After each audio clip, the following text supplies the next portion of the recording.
Gear Mondays, the greatest Metal Gear podcast ever. I don't agree with you. Releasing on Monday, every Monday. How did you patch into my radio frequency? Stinks in here. Bad.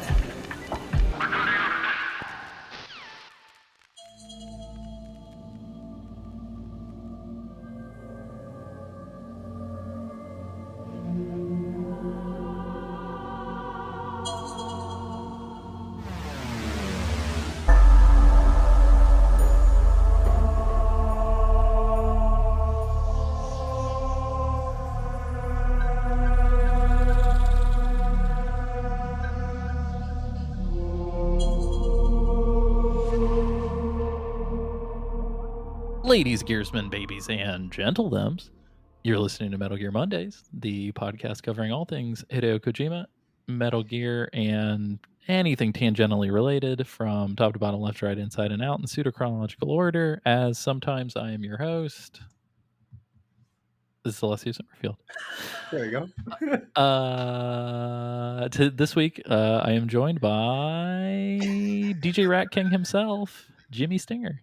The one and only DJ Rat King, Jimmy Stinger in the building. That's exactly right. I was on a game show last night, and they made us put on name tags, and I wrote Rat King on my name tag, and they called me Rat King. I will say, though, my partner wrote Lil Bitch on hers, and they did call her a little bitch all night. Wow. Okay. I So was going to ask, Shout out game shows.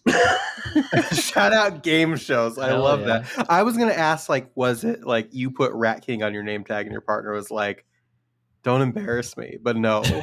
Little bitch. No, she was is pumped. absolutely worse. Yes. And I love that. That's pretty God. excellent. I like Shout that. out game shows. You know what I mean? Shout out game Yeah. shows. Also, shout out not being like, we don't want to say that word. Like, put it on our, Yeah, put it on our right? name tag. Like, Yeah, No, we're here to have a good time. consent was granted. Exactly. Say the word. Exactly. They're very kind. They're like, we'll throw a heart up after we say it, just so you know we're cool. I was like, wow. Just so you know we're cool. We cool? we cool. We cool. His name was Rock, R-O-K. He was What a very name. cool. If he's listening, thank you. He came up to us afterwards. He's like, I really like you guys. Like, I'd hang out with you. And I walked away and I was like, does he want to be our friend? Yeah, I've been what the trying to- That's weird. he wanted to leave his it's- job and hang out. It was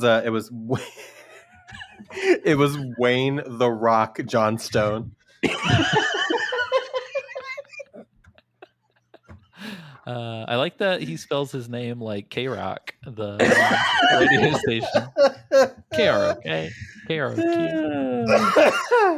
We're also joined by Lilian Rai. Hey, that's me. Hey, guess what? Ghost of Yote is real fucking good. Just want to Yeah, Is it I was gonna Yeah. ask. Oh, it, shit. it looks like so much of the same thing. It is.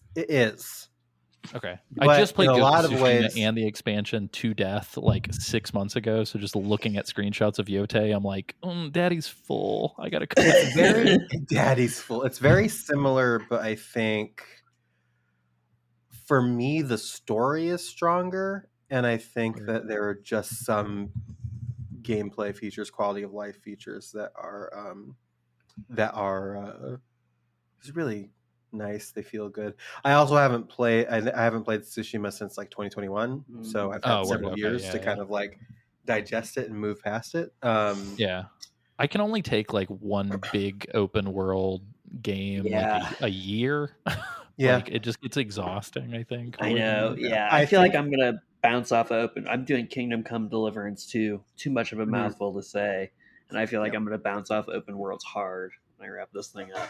Yeah, I get it. I think that it's one of those things where it's just like having played Tsushima so recently, Alessio, you'll probably be good for a while.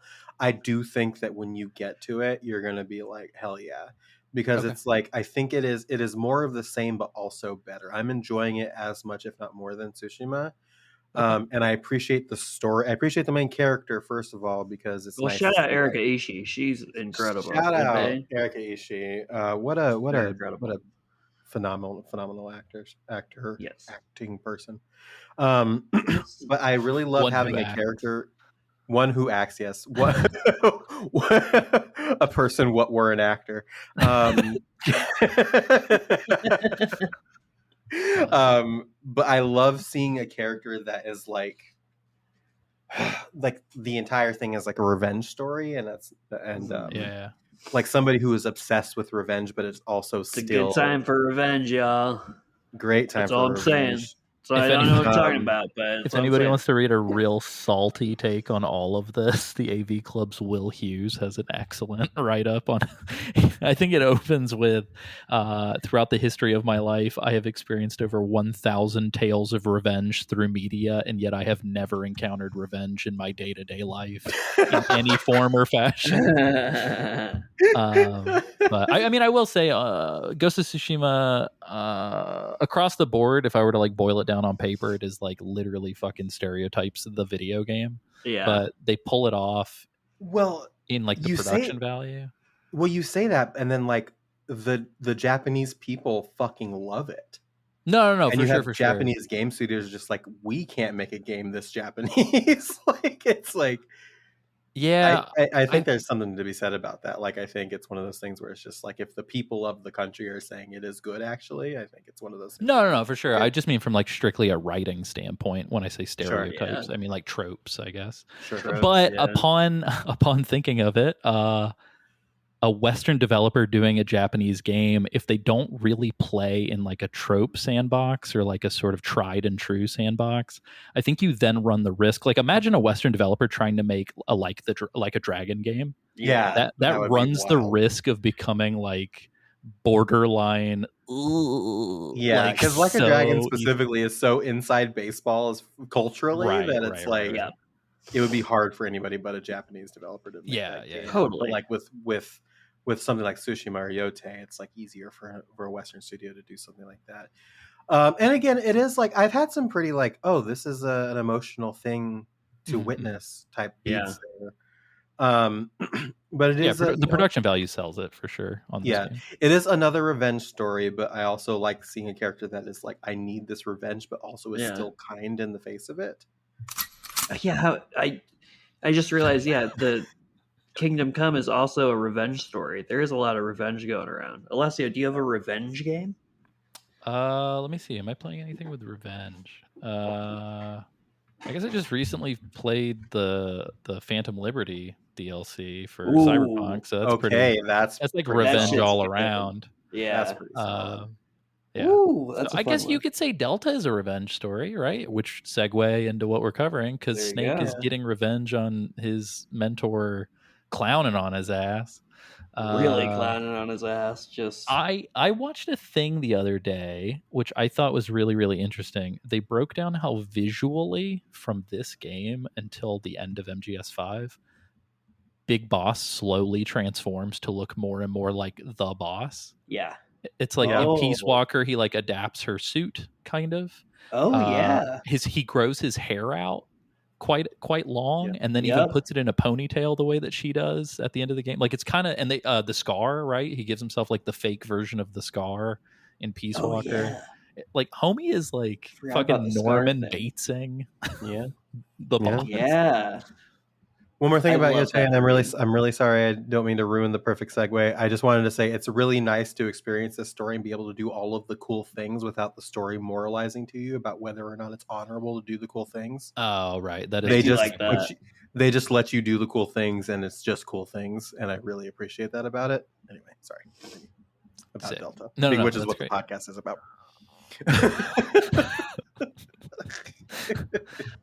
I can't remember where the sample is from, but I just remember this sample of the local news interviewing this kid who him and his friends had like hijacked a bunch of cars and just fucking driven them into houses and shit. And they're like, these kids are like 9. And I just remember the news was like, what the fuck? And the kid was just like, the kid was like, I just want to do hood rat shit with my friends. Yeah, me too.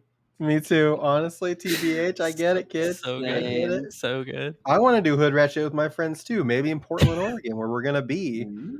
Ding, ding, ding. Well, will this episode be coming out before or after PRG?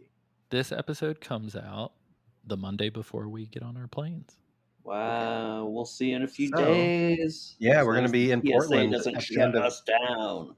a TSA or ICE doesn't kidnap us. Or Fingers crossed. nosedive into the middle of a random state because the fucking air traffic controllers don't do their jobs because they're not getting paid. Hell yeah. 3 points of failure. How great. Hey, at least I can walk up to Chad and tap him on the shoulder and fucking roll my eyes as we're crashing on my plane. Yeah. Yeah, Chad and Alessio are having the experience that me and Alessio had, except last year, me and Alessio were sitting next to each other by happenstance. This year, Chad is a fucking tree man that requires a premium seat because his legs don't fit on standard planes. Oh, that's incredible. Yeah. I just don't understand why they just don't seat him in a seat and then make him pay for a second seat for his legs. You know what I mean? I just don't understand why they don't make planes better. Like everybody can have a better experience. No, they want to cram more seats. The answer, James, is money. They put more seats on plane, more money make for plane company. Well, I don't know if I'm allowed to say it, but I'm tired of it. This is going to be controversial. I don't like how planes work. It's crazy to me because like the logic, right, of like more seats equals more money equals fuck yeah for the airline.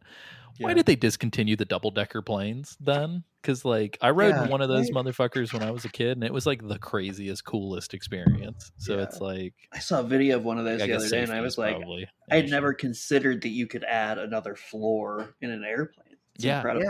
This is a big old plane. You know, like a fucking dining car on an airplane if you want to. It's insane.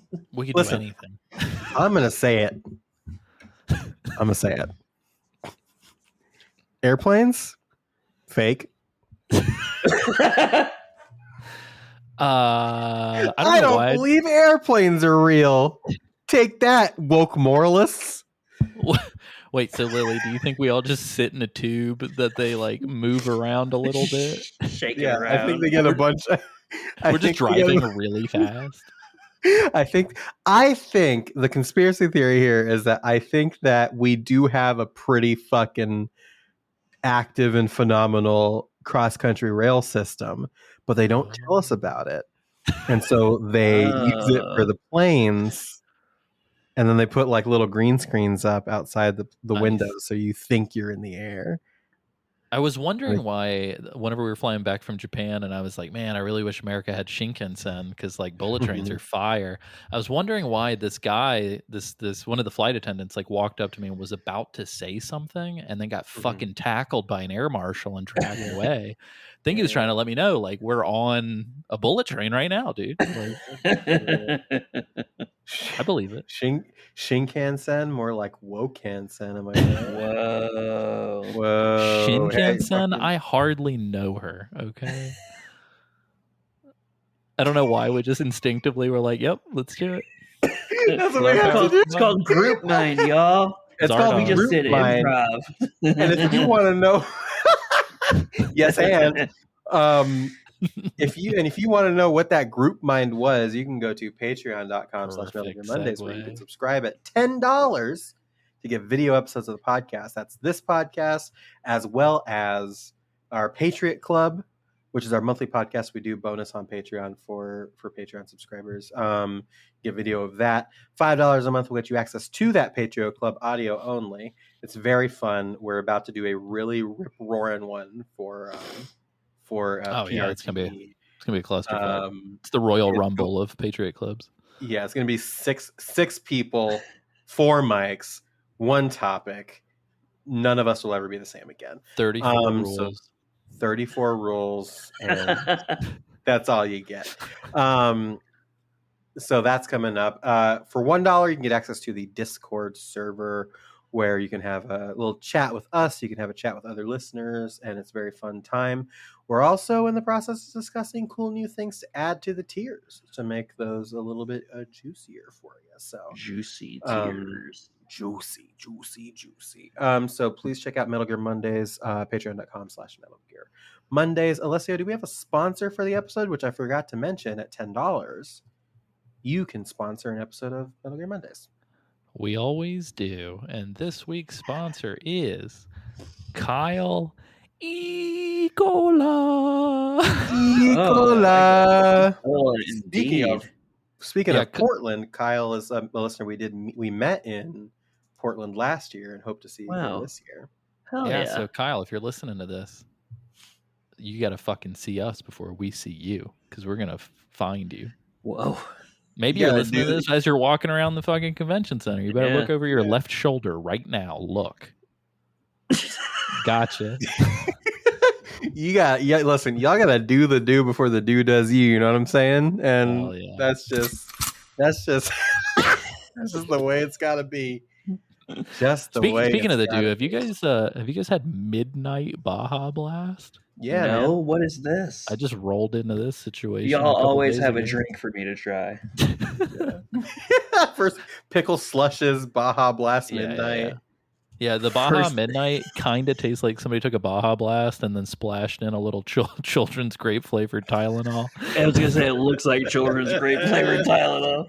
It's I was really excited about it initially because I was like, oh, the return of Pitch Black. Yeah, And it's like not that. fusing. Oh, sure. Yeah, but it's not the same. And Absolutely I not. think the world would be a better place if they brought Pitch Black back, but I don't know that we have the emotional or at least me, the emotional availability right now to have the Baja Blast Pitch Black debate at the moment. Yeah. So Valid. Yeah. So this week we are going to be covering the next portion of Metal Gear Solid Delta. I know because of the bi-weekly schedule, this game feels like it's going on forever. It is like a 12-hour game, Yeah. and we're stretching it out to be like 6 months. But yeah, this week we are going to be talking about from the end of the end fight, where the vines revealed the tunnel, all the way till the end of the Sorrow boss fight. I'll Is just that plant right? a little seed for you now. I murdered a lot of people.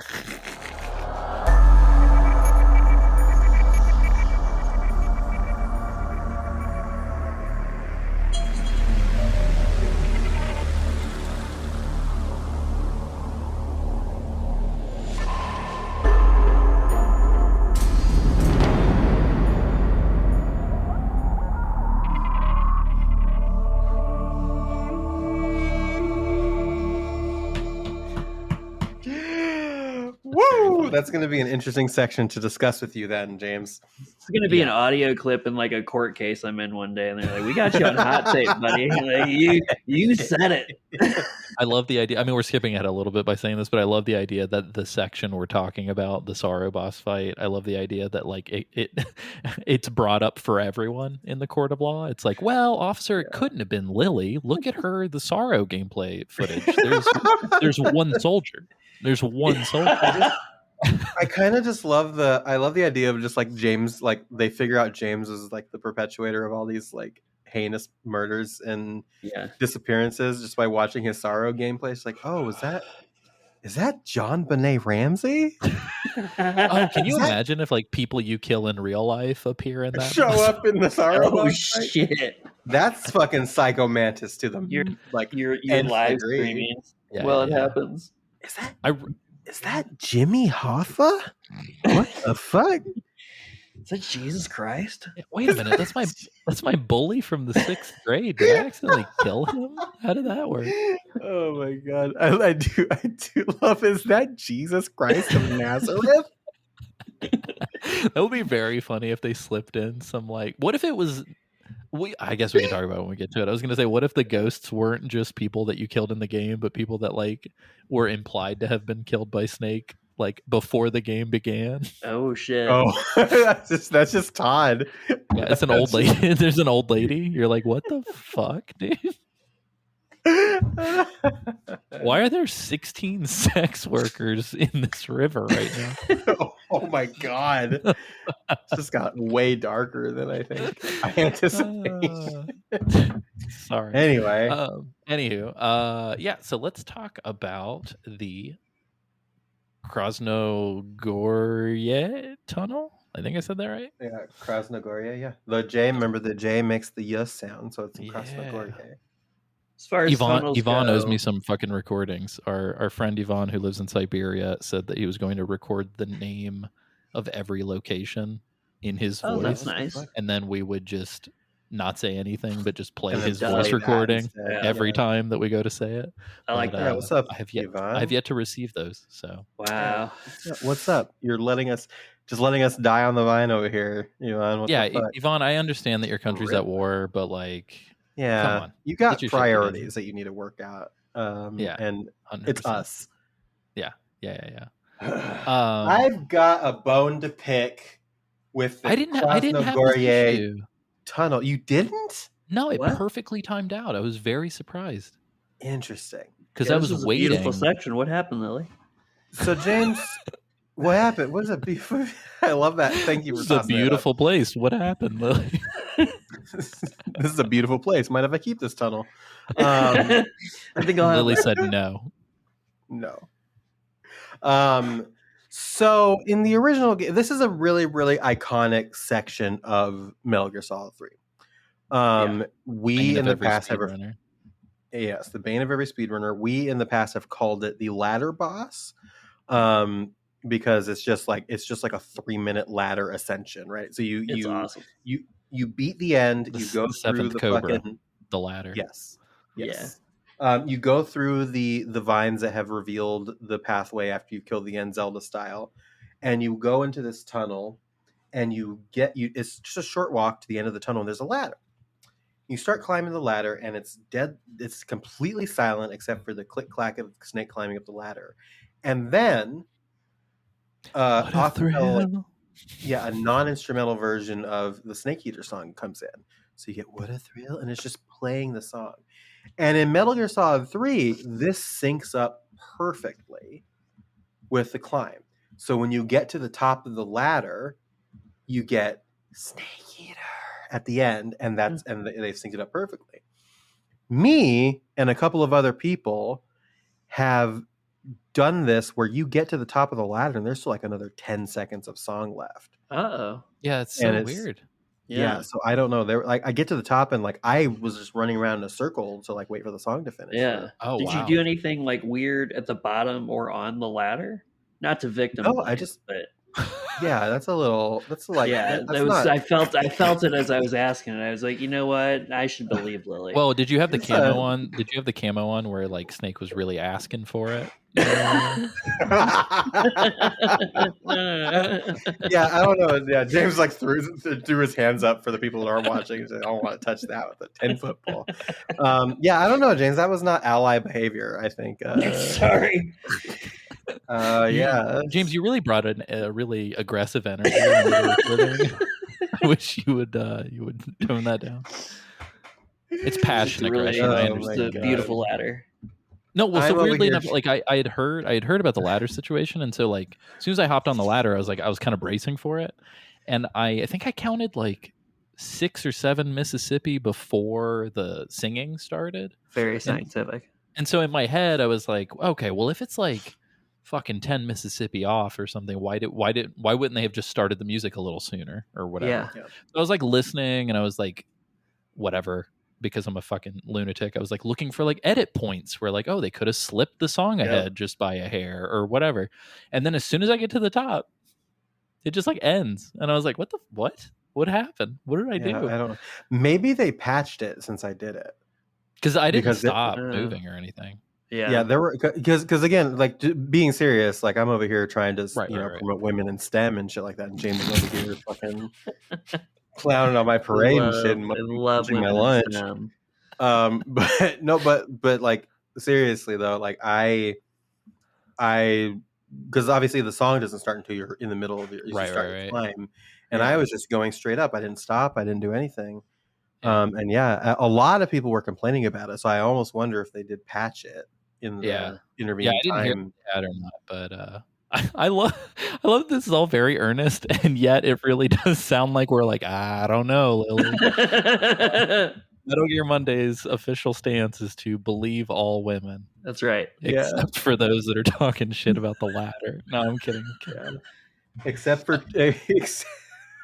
except for Lily on October the 7th, 2025 at exactly 9:37. I shouldn't make that joke. But I'm going to This do it anyway song- because I can. I was just going to say, it's like, Yeah, go believe ahead. all women except for trans women, because trans women, No. as scientifically speaking, no. See, and then you see where the joke would have gone, No. but I can't say it out loud because I clearly don't believe that.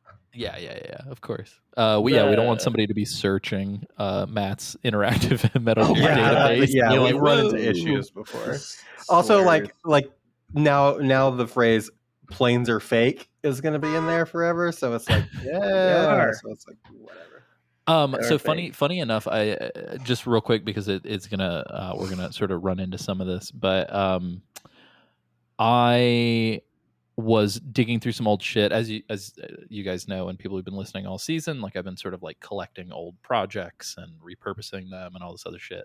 Anyway, long story short, I was like, oh, I don't have like an audio recording of that DJ set that I did as like a thank you video for patrons like 100 years ago. Oh yeah. So I was like, oh, I'm gonna track that down. Obviously, the Dropbox link is dead, but the YouTube video is up. So I was like, all right, I'll rip it. I didn't realize I used like an MGS2 sample during part of it, Oh and hell it's yeah. Snake's final speech. And in the speech, he talks about like emotions that we bring to our lives, and he specifically goes, the anger, the joy, and the sorrow. And I was like, whoa, like MGS3 wasn't even written yet. Holy shit. Like, Whoa. so anyway, super cool moment. I Speaking like of the that. sorrow, That's sick as fuck. what if it was like the What? ladder, the anger? Yeah.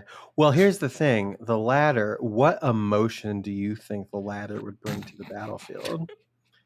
Because my thought process on it was the longing. Oh, I like the that. longing. I like The that a yearning, lot. the long, The yeah. yearning is The good too. I yearning, heard you yeah. start with the Yeah, yearning. you saw where I was bands, going with it. Yep. I'm trying to think of something that like, like the captures falling from the ladder. Yeah. Maybe like Oh. the, I don't know. Yeah. Can you let go of the ladder at the top? You can absolutely run Can you off really? that. I have actually Yeah. done that before. Just imagine. I was gonna do it this time, and I was like, What nah, a I don't want to thrill. fucking climb that shit This again. this has had to have happened in the realm of the world, like two siblings playing this game next to each other, and the one not playing smacking the controller right when they get to the top and 100%. sending them back to the 100%. I If wish you that got was to the. you, right in. Yeah, please. Yeah.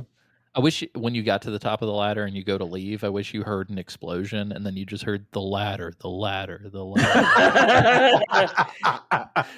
Fucking amazing. I kind of love the idea. Like, I think back on the fucking like spoilers for John Wick 4.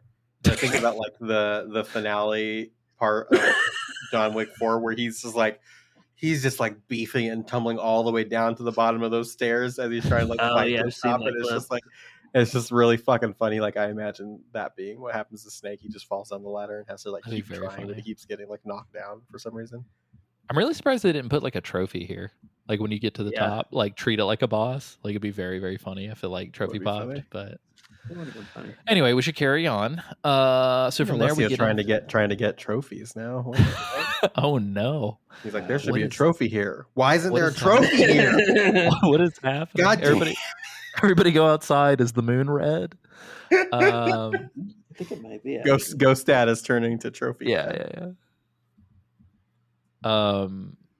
So we get to the titular Grozny-Gorje, mountain base. And I'm not gonna lie, you guys, I had forgotten about this. From Yeah, this me too. area all the way to the Fury might like low key be like my favorite fucking part of the game. Like Yeah. this is so It's good. really fucking It's a cool. lot of fun. I loved it. Like, and Yeah. also if you have the animal camo from Tranking Ocelot, Yes. you Awesome. that with the desert face paint, you Yep. can hit like 95%. And like That's literally, exactly what I did. I had a motherfucker walk on me Yeah. before he realized I was there. It was absurd, but I was like, oh yeah. It's so fun. This whole area is so cool. Like, not only like the lead up to the top where all the trenches are, but just like the fact that you have to go along these cliffs and they are so open It's like It's it's so like good. nothing you've dealt with in this game before. Where it's Yeah. just like there's just a distinct lack of cover, and it really just has to be about your wits.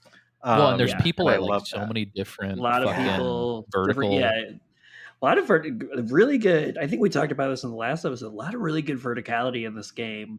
Yeah. For when this game was created, like I consistently find myself being like, "Oh yeah, this is a 20-year-old game." Mhm. Like, Yeah, it's got just really good sensibility about it. the Delta graphics almost do it a disservice because when I Okay, was I'm so glad you're saying that. I was thinking that before we started recording that like I wish I could some of the scenes that we see in this area, I was like, "Oh, I wish I could see this in the original graphics." Like I do Mhm. feel like for as Mhm. beautiful as it is, I'm like, ugh, I feel like I'm missing something. Yeah. I know since I've been playing them both. When I got to Groznygrad, I was like, this is fucking like insane that this is Yeah. running on a PS2. Like it feels like fucking Ground Zeroes is running on a PS2. Yeah. Like, Honestly, yeah. The only difference is that like there are like loading screens when you move to an area, but right. otherwise, Yeah, it is kind of uncanny how it is essentially like prototype Ground Zeroes in like a Yeah. weird way. 100%. Yeah. But anyway, so this zone, my favorite fucking part is like you're just doing your thing. Who knows at like what point in the map you are, if you're like kind of cruising or if you're like taking your time or whatever. But you're just doing your fucking thing, and then all of a sudden out of nowhere, a helicopter just shows up. Yeah. Like, and they That just fucking helicopter. they just do their thing, man. Like they just sweep through every once in a while, and it's like you kind of have to like do the usual MGS shit, but knowing that like if you stand up at the wrong time or if you're like in the midst of doing something, a helicopter is going to come fuck you up. Like You're just gonna it's get pretty got sick. really quick. I made a save and then I tested something out because I thought I was insane. So I tried to use the pistol and it did not work. Wasted a lot of rounds. But with the SVD, you can shoot the pilot in the helicopter and it just drops out of the sky. Yeah. Like it's crazy. Yo. It took me a couple shots, but when I finally got it, it's like the helicopter kind of stopped and I was like, what the fuck just happened? Did I break the game? And then it just started to like spiral and tumble. And I was like, whoa. I love the idea That's of so just sick. like an entire helicopter coming at you in the river. Yeah. Yeah, right. It's like the helicopter president from Yeah, Don't Stop, Never Stop, Never or Stop whatever. Sneaking. Yeah, Oh, that was so it Vice funny. President Helicopter? Yeah. Vice President Helicopter. God, I missed that game. I gotta go back It's and a play great that shit game. again. Also, No, did you no, guys know that even if you trank a guard, the vultures will just fucking eat them? Really? Yeah, apparently. I did not know that. That's gnarly. Opportunistic bastards. Yeah. Right? Yeah. No, but I fucking this zone's great. You got It's a great fucking zone. Gatling guns set up to where if you want to, you can go ham. I did. I hopped on that Gatling gun. I did I do took this. the helicopter down. Took everyone around me down. That's pretty sick. They didn't know what hit them. And I did you- love yeah. the trench area too, where like you've got the open area of the mountains, but then you get up to the trench where it's just like you have these elevated stages, and there are guys on each stage, and the helicopters flying over, and you have to kind of like navigate these maze-like areas, and you don't necessarily know if somebody's going to be coming around the corner. You just have to like do your best. Yeah. I really like this. It's like I think it's like it is challenging in a way that is extremely fun to me. Mhm. I agree. Yeah, this is like so once you leave the sort of rolling hills with the mountain chunk, which reminds me weirdly of like when you go out in the original Half-Life outside of Black Mesa and you're like Ooh, running yeah. around that like huge kind of desert Yes. area. But once you get through that, you come out into this like base built into the side of a mountain. Yep. And that's where like all the trenches and barrels and stuff are. And that shit's fucking sick. Like I love that you can use the trenches to sneak into all of the Very little cool. huts. Yeah, it's extremely cool. Yeah. And And it's just essentially like it is Yeah, so sorry. unsettling to just like see a guy with a gas mask on just like walk past you, and it's just like So it's just scary. like, it's kind of scary, kind of creepy too. It's just like Yeah. it's like the perfect vibes. It's just such a cool area. I appreciate how unforgiving to an extent the stealth is. Like you really don't know a ton about what they're doing. And I like that a lot. That there's not like a vision cone or like a dot on the map or something like that. Like you really have to use your whereabouts and your wits. Mm-hmm. Yeah, I imagine the AP sensor is probably helpful here too, because you can like feel the vibrations if there are people like around the corner or whatever. Yeah. I forget I have half that shit most of the time, totally. and just like don't use it. Cruising. I didn't have I don't think I had the gas mask flamethrower dudes roll up until after the. It's big after, cutscene. yeah, but okay. yeah, I was trying to find them. I was like, I want to pop one of their fucking backpacks. Yeah. I just want to pop him in the fucking back. Pop the backpack. Yeah, I want to pop that backpack.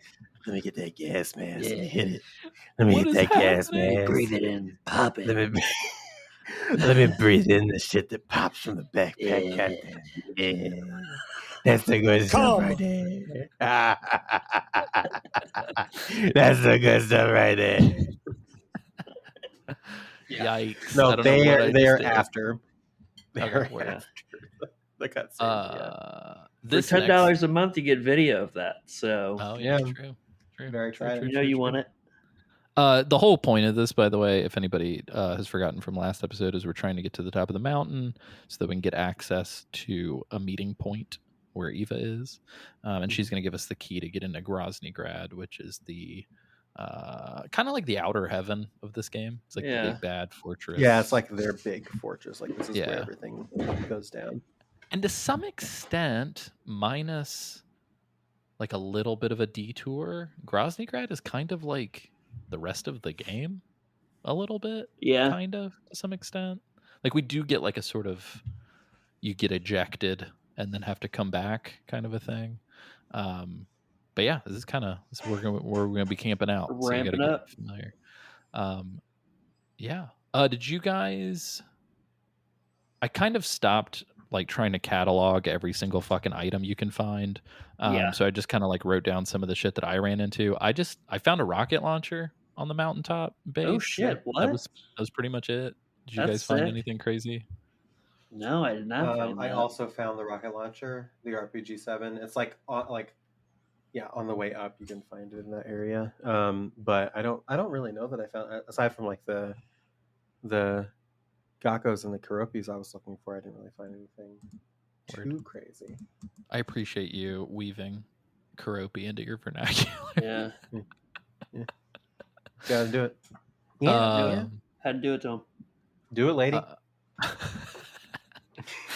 But yeah, I guess this section can be played like so many different ways. It's a lot of fun. I legitimately put save points at the beginning of each zone. That way, if I wanted to, I could just kind of roll it back and have fun. And it is pretty fun to get caught. Like, I know we talk about like Totally. sort of the litmus for like a good stealth game is like, is it fun getting caught? And yeah, so I mean, so we get to the top. We get to this little hidey hole. It's like it's a studio apartment at the top of a mountain. It's a great view for the cost. A studio apartment in beautiful Krasnogorye Mountain in Russia, surrounded by vultures and scorpions and cobras and helicopters. And helicopters. Great view. 5,000 a month OBO. Yeah. It's one bed, zero bath. One bed, zero bath. Shared laundry for sure. No central heating and air. Island in the kitchen, though. That's pretty. Ooh, that's pretty sick. Yeah, fancy. Yeah. Wired for gigabit Ethernet too. Yeah, very weird. strange. I mean, kind of a steal at that point. Yeah, 5,000 OBO. Yeah, but it's charter. Unfortunately, it's Spectrum.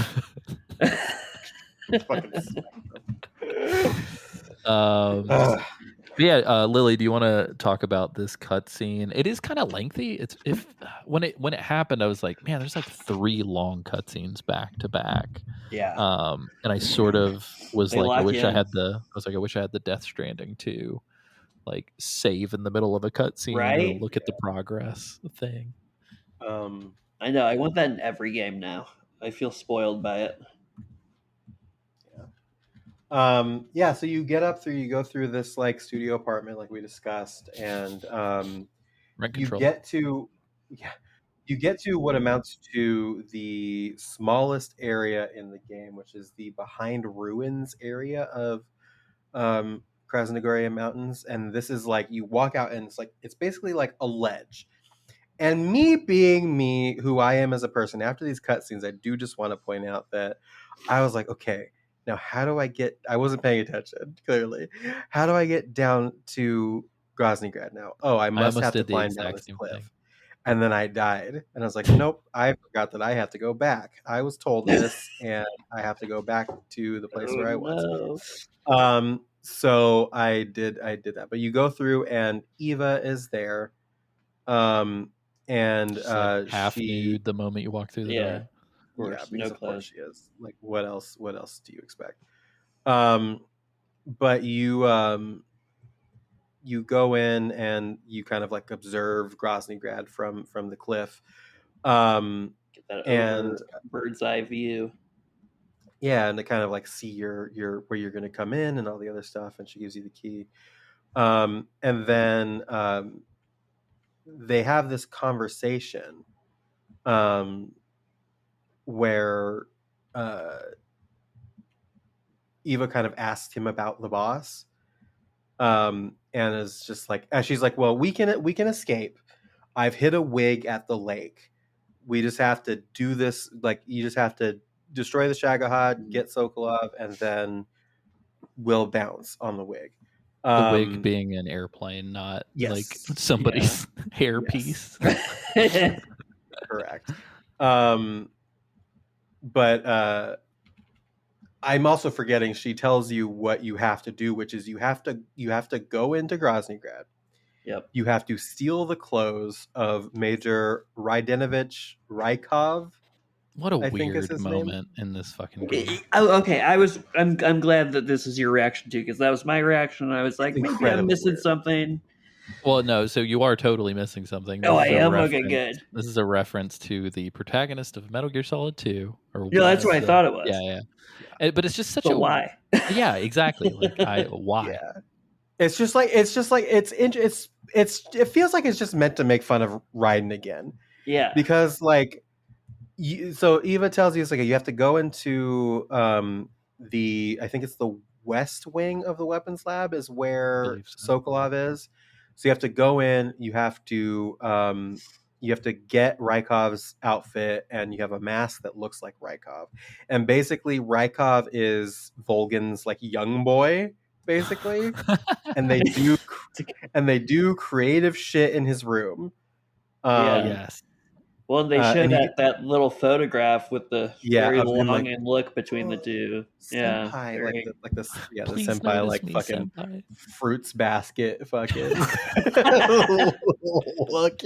Well, it's weird. It's weird too that she shows this to you after a very long scene where Snake is like looking at the scars all over her body, and Yeah. she's like, "Yeah, Volgan gave these to me, but here's his Yeah. soft boy." Like, Here's this Yeah. soft young lad that he likes to play games with in his room. And you're treated to a cutscene of Rykov walking down this hallway, and if you haven't figured it out by this point, this is where you're just like, oh, that's Raiden. It's just straight yeah. up. Just Straight a up. really Raiden. creepy, unnerving Unreal Engine Raiden. Yeah. He does not look like the Raiden I know. He looks very Yeah, strange. No, in, this is Unreal. uncanny Raiden. This is like Mr. It's literally Scratch. unreal. This is Yeah. Mr. Scratch Raiden. But Eva's just like, it's gonna be okay. You look the same from behind. Yeah, what the fuck does that mean? Which I don't know if I'd be happy with this femme fatale that I have sexual tension with telling me that I look like a fairy twink from behind. Like, I don't know if that's like my favorite thing in the world, but Well, and like, are they making like a meta joke about? Yeah. Like, is that what it is? I Okay. think. It Because very like much. Yeah. the whole thing, the reasoning behind Raiden that we've heard in the past, we've talked about on this podcast, is he was the protagonist of 2 to appeal to the female gaze, basically. Oh, right. And from what we understand, the females do not fuck with Raiden.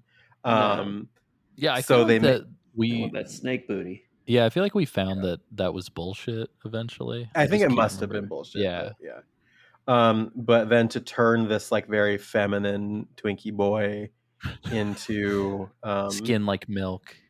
yeah. Do they describe him like that? Constitution of a Victorian child. No, they don't. I'm like, is this Alessio or just dialogue from the game? I don't know anymore. I'm like, did I miss him describe him? But to then turn him into legitimately the butt of a very strange gay joke. Yeah. It's very interesting, and again, we're gonna play it obviously, but not to spoil too much of it. There is a scene in Metal Gear Solid 2 where you do play as Raiden. He is naked, and he's like running around covering his junk up, and you see his butt. So that's another homage. It's a weird way to say about this thing. Homage to that in the scene. He does his own ass work. He does. Call it a stunt. No stunt asses here.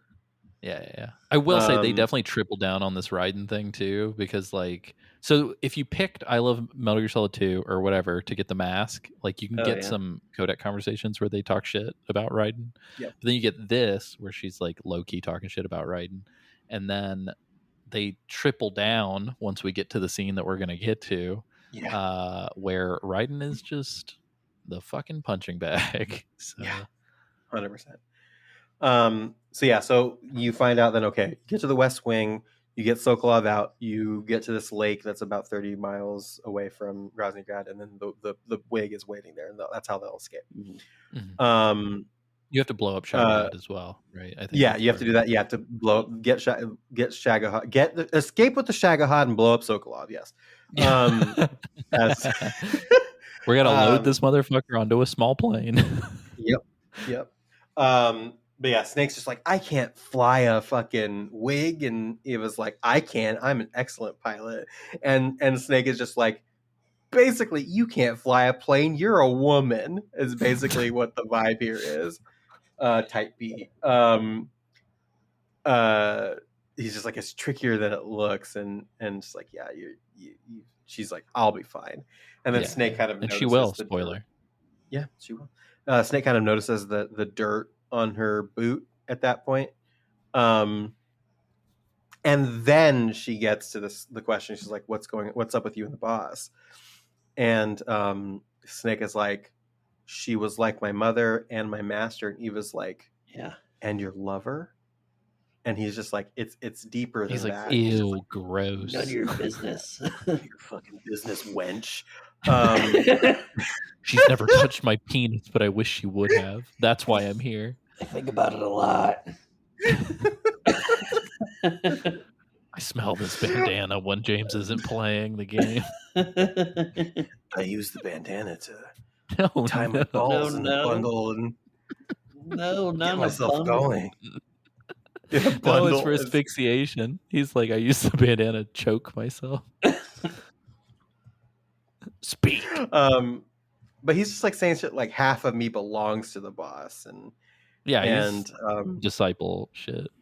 Yeah, and Eva's like, do you love her, or do you hate her? And he's just like, does it have to be one or the other? And then Eva's like, between a man and a woman, always. Yeah, she's or like, something like that. Your Facebook relationship status, and he's like, it's complicated. Snake's like, look, I contain multitudes, so fuck off, Ava. Come on. Yeah. But yeah, and then she's really charismatic in this scene, though. I think in the first great scene it we is honestly had with her, she all of the scenes I feel like are very captivating. Like, it's another time where I'm like, oh, I wish I could experience this in the old graphics, because I'm like, this fucking. Sometimes I'll be, I'll look at an old game and I'll be like, I thought that this was as good as it could get. You know? I think I literally said those words when I was playing like MGS4. I was like, yeah, I think this is it. We capped out. Peak. It will never be better than this. Yeah. And yeah, so this is the shots, the dialogue. I'm eating it up. Yeah, it's really cool. I think, did I forget about entirely forget about the scene where Volgan's punching the? No, this is it happens. That's like about right to now. happen. Yeah. Like as soon as Eva leaves, which is so funny. the fate of Yeah, our it's my as well. sweet boy Granon. Like he was going to be a Yeah. bro. He was supposed to be in Metal Gear Yeah. Solid 5. God damn it! He was. Oh yeah. But yeah, so they continue having this dialogue. Eva reminds Snake that he does still have to kill the boss as part of his mission. And then they're having a dialogue, and Eva's just like, how do you feel about me? And Snake's like, I could be asking you the same question. And she's like, Oh if it's shit! part of the mission, I can fall in love even with you. And then she does like the sultry, like zips down the jacket. And you see her boobs again. Always And then the zipper Eva, move. yeah, always a zipper move. And they do like a little light kissing. She gets in there. She does get in there, and Snake is like very much like, yeah. Where does this kiss sit compared to the Sam and Fragile kiss? I still think the Sam and Fragile kiss from like a mocap standpoint, was like a really graphical good. standpoint, It was really is like good. the most real kiss I've ever seen in a video I game. agree. Like, I agree. I do want to take the time just to make the formal announcement that we did get in contact with the management for the voice actress for Eva. I don't know why her name has escaped me. Ariel. Jodie Benson. But yeah, Jodie Benson. And unfortunately, it was a pass. So I just want to go ahead and quell that. Boo. But yes, anyway. Yeah, sorry. they got to get to know us better. Yeah, they got to find. I think you should still show up at the fucking office and just be like, Yeah, they'll come back around. Yeah, you should definitely show up at the office. Yeah, Nothing threatening about that. Yeah, in no way whatsoever. oh, you're gonna be on this podcast. Oh my god. Yeah. So they're kissing. They're kissing. She's kissing on him. They're kissing. And then I think it might be Volgan doing his thing down below that interrupts them, right? Or is it something else? Yeah. I think she hauls ass on her motorcycle. She's like, "Yo, I gotta go." Oh yeah. I got my motorcycle jacket. Yeah, basically. So she like rips. Yeah, she like rips it off of the cliff, and then Snake looks back down at Groznygrad, and we get this scene of Volgan just fucking going ham on this oil drum, and he's just like bam, wham, and just punching the shit out of it. And you get like a shot of the bottom of it, and like blood is leaking out of it. So there is somebody in this oil drum. It and looked like way too pink in Delta. Like it looked like Kool-Aid. I was like, what? Yeah. It's very like, it is very much like a ketchup stain in Delta for sure. He does this like, it's hard to explain. He does like a weird Kamehameha pose, and then just like yells really loud, and then punches the drum with both hands. He's got the bullets in his hands too. Yeah, he's got the bullets, and he like shocks it with his fist, and then he knocks it into a pile of oil drums like he's bowling. Yep. And then the drum that he's been punching ricochets off of those drums and flies into the air, and then suspended in gravity, Granon's lifeless corpse goes out of the drum. That was a good reenactment. Yeah, and he just like $10 falls a month to the ground. Yeah, $10 a month. You can see the reaction there. This whole scene is very Tekken coded to me. Like it feels like a Tekken cutscene. So Tekken coded. And Ocelot walks up, and he's like, my God, did you get anything out of him? And Volgan's like, no, he died before I could get anything out of him.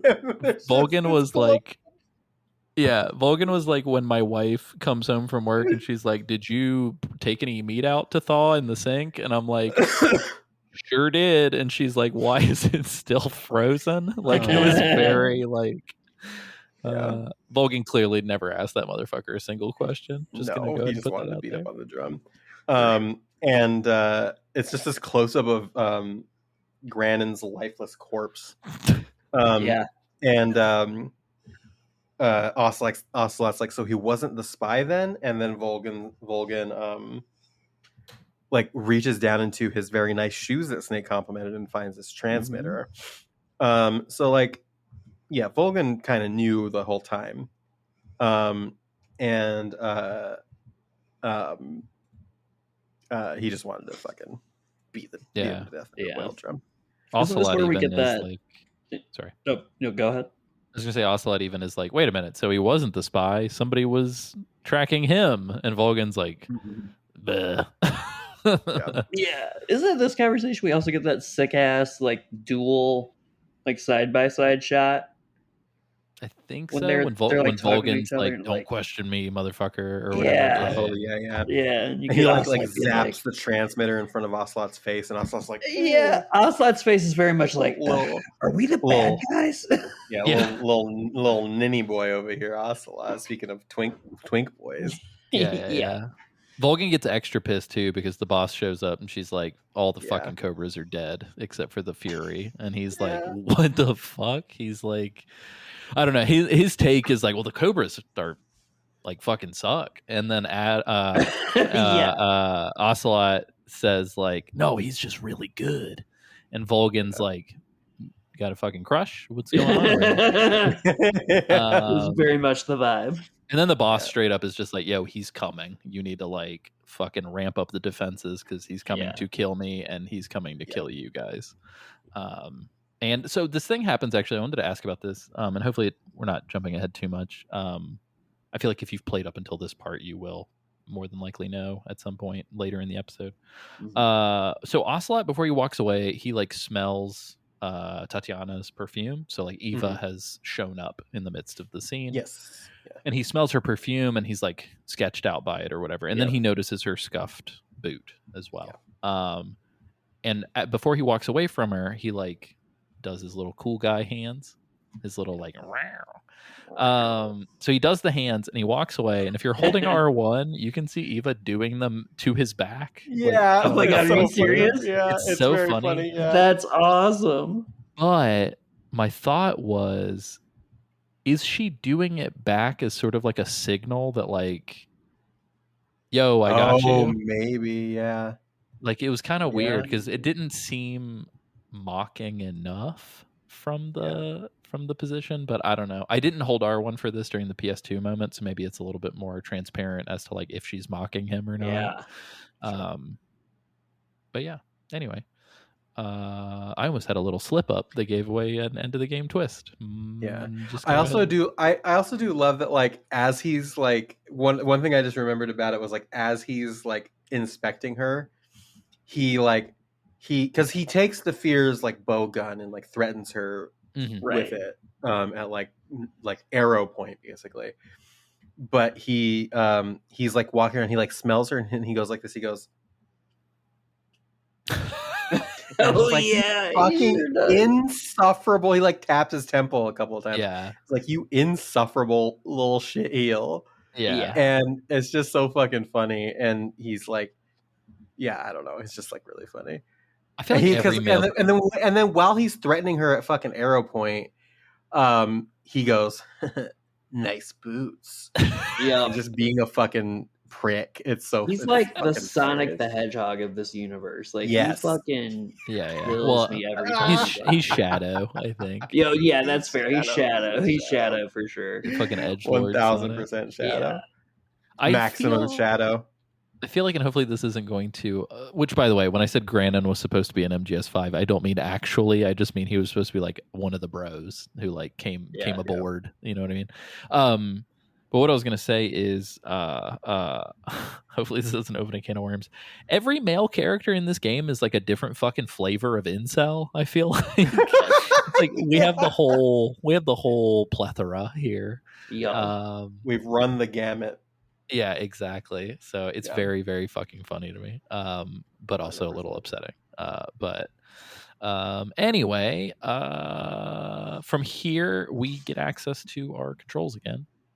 And Snake has to, as we alluded to, double back and not throw his body off the cliff. I like to imagine that he's key. Like, don't throw your body off the cliff trying to get down the Grosny because it will not pan out for you. Just as a heads up. Can you imagine if you jumped off and Snake pretends like he's on a little motorcycle? Like, I can do it too. I encompass and I trained for this. Fucking, it's like the beginning. What is it? what is that Will Ferrell, Mark Wahlberg movie The dad where one? The Rock and Where Samuel they're L. Jackson like cops? throw them? Yeah, where they're cops, like the beginning, like The Rock The and other Samuel L. guys. Jackson, like the other guys, yeah, where they throw themselves off the building at the beginning and just die. Yeah. It's like that. I'm reminded of the fucking X-Force all dying in Deadpool. In Oh my Deadpool. God. It's very Yes. funny to me. Very So good. Including Brad Pitt, who yeah, for Yeah. a split second.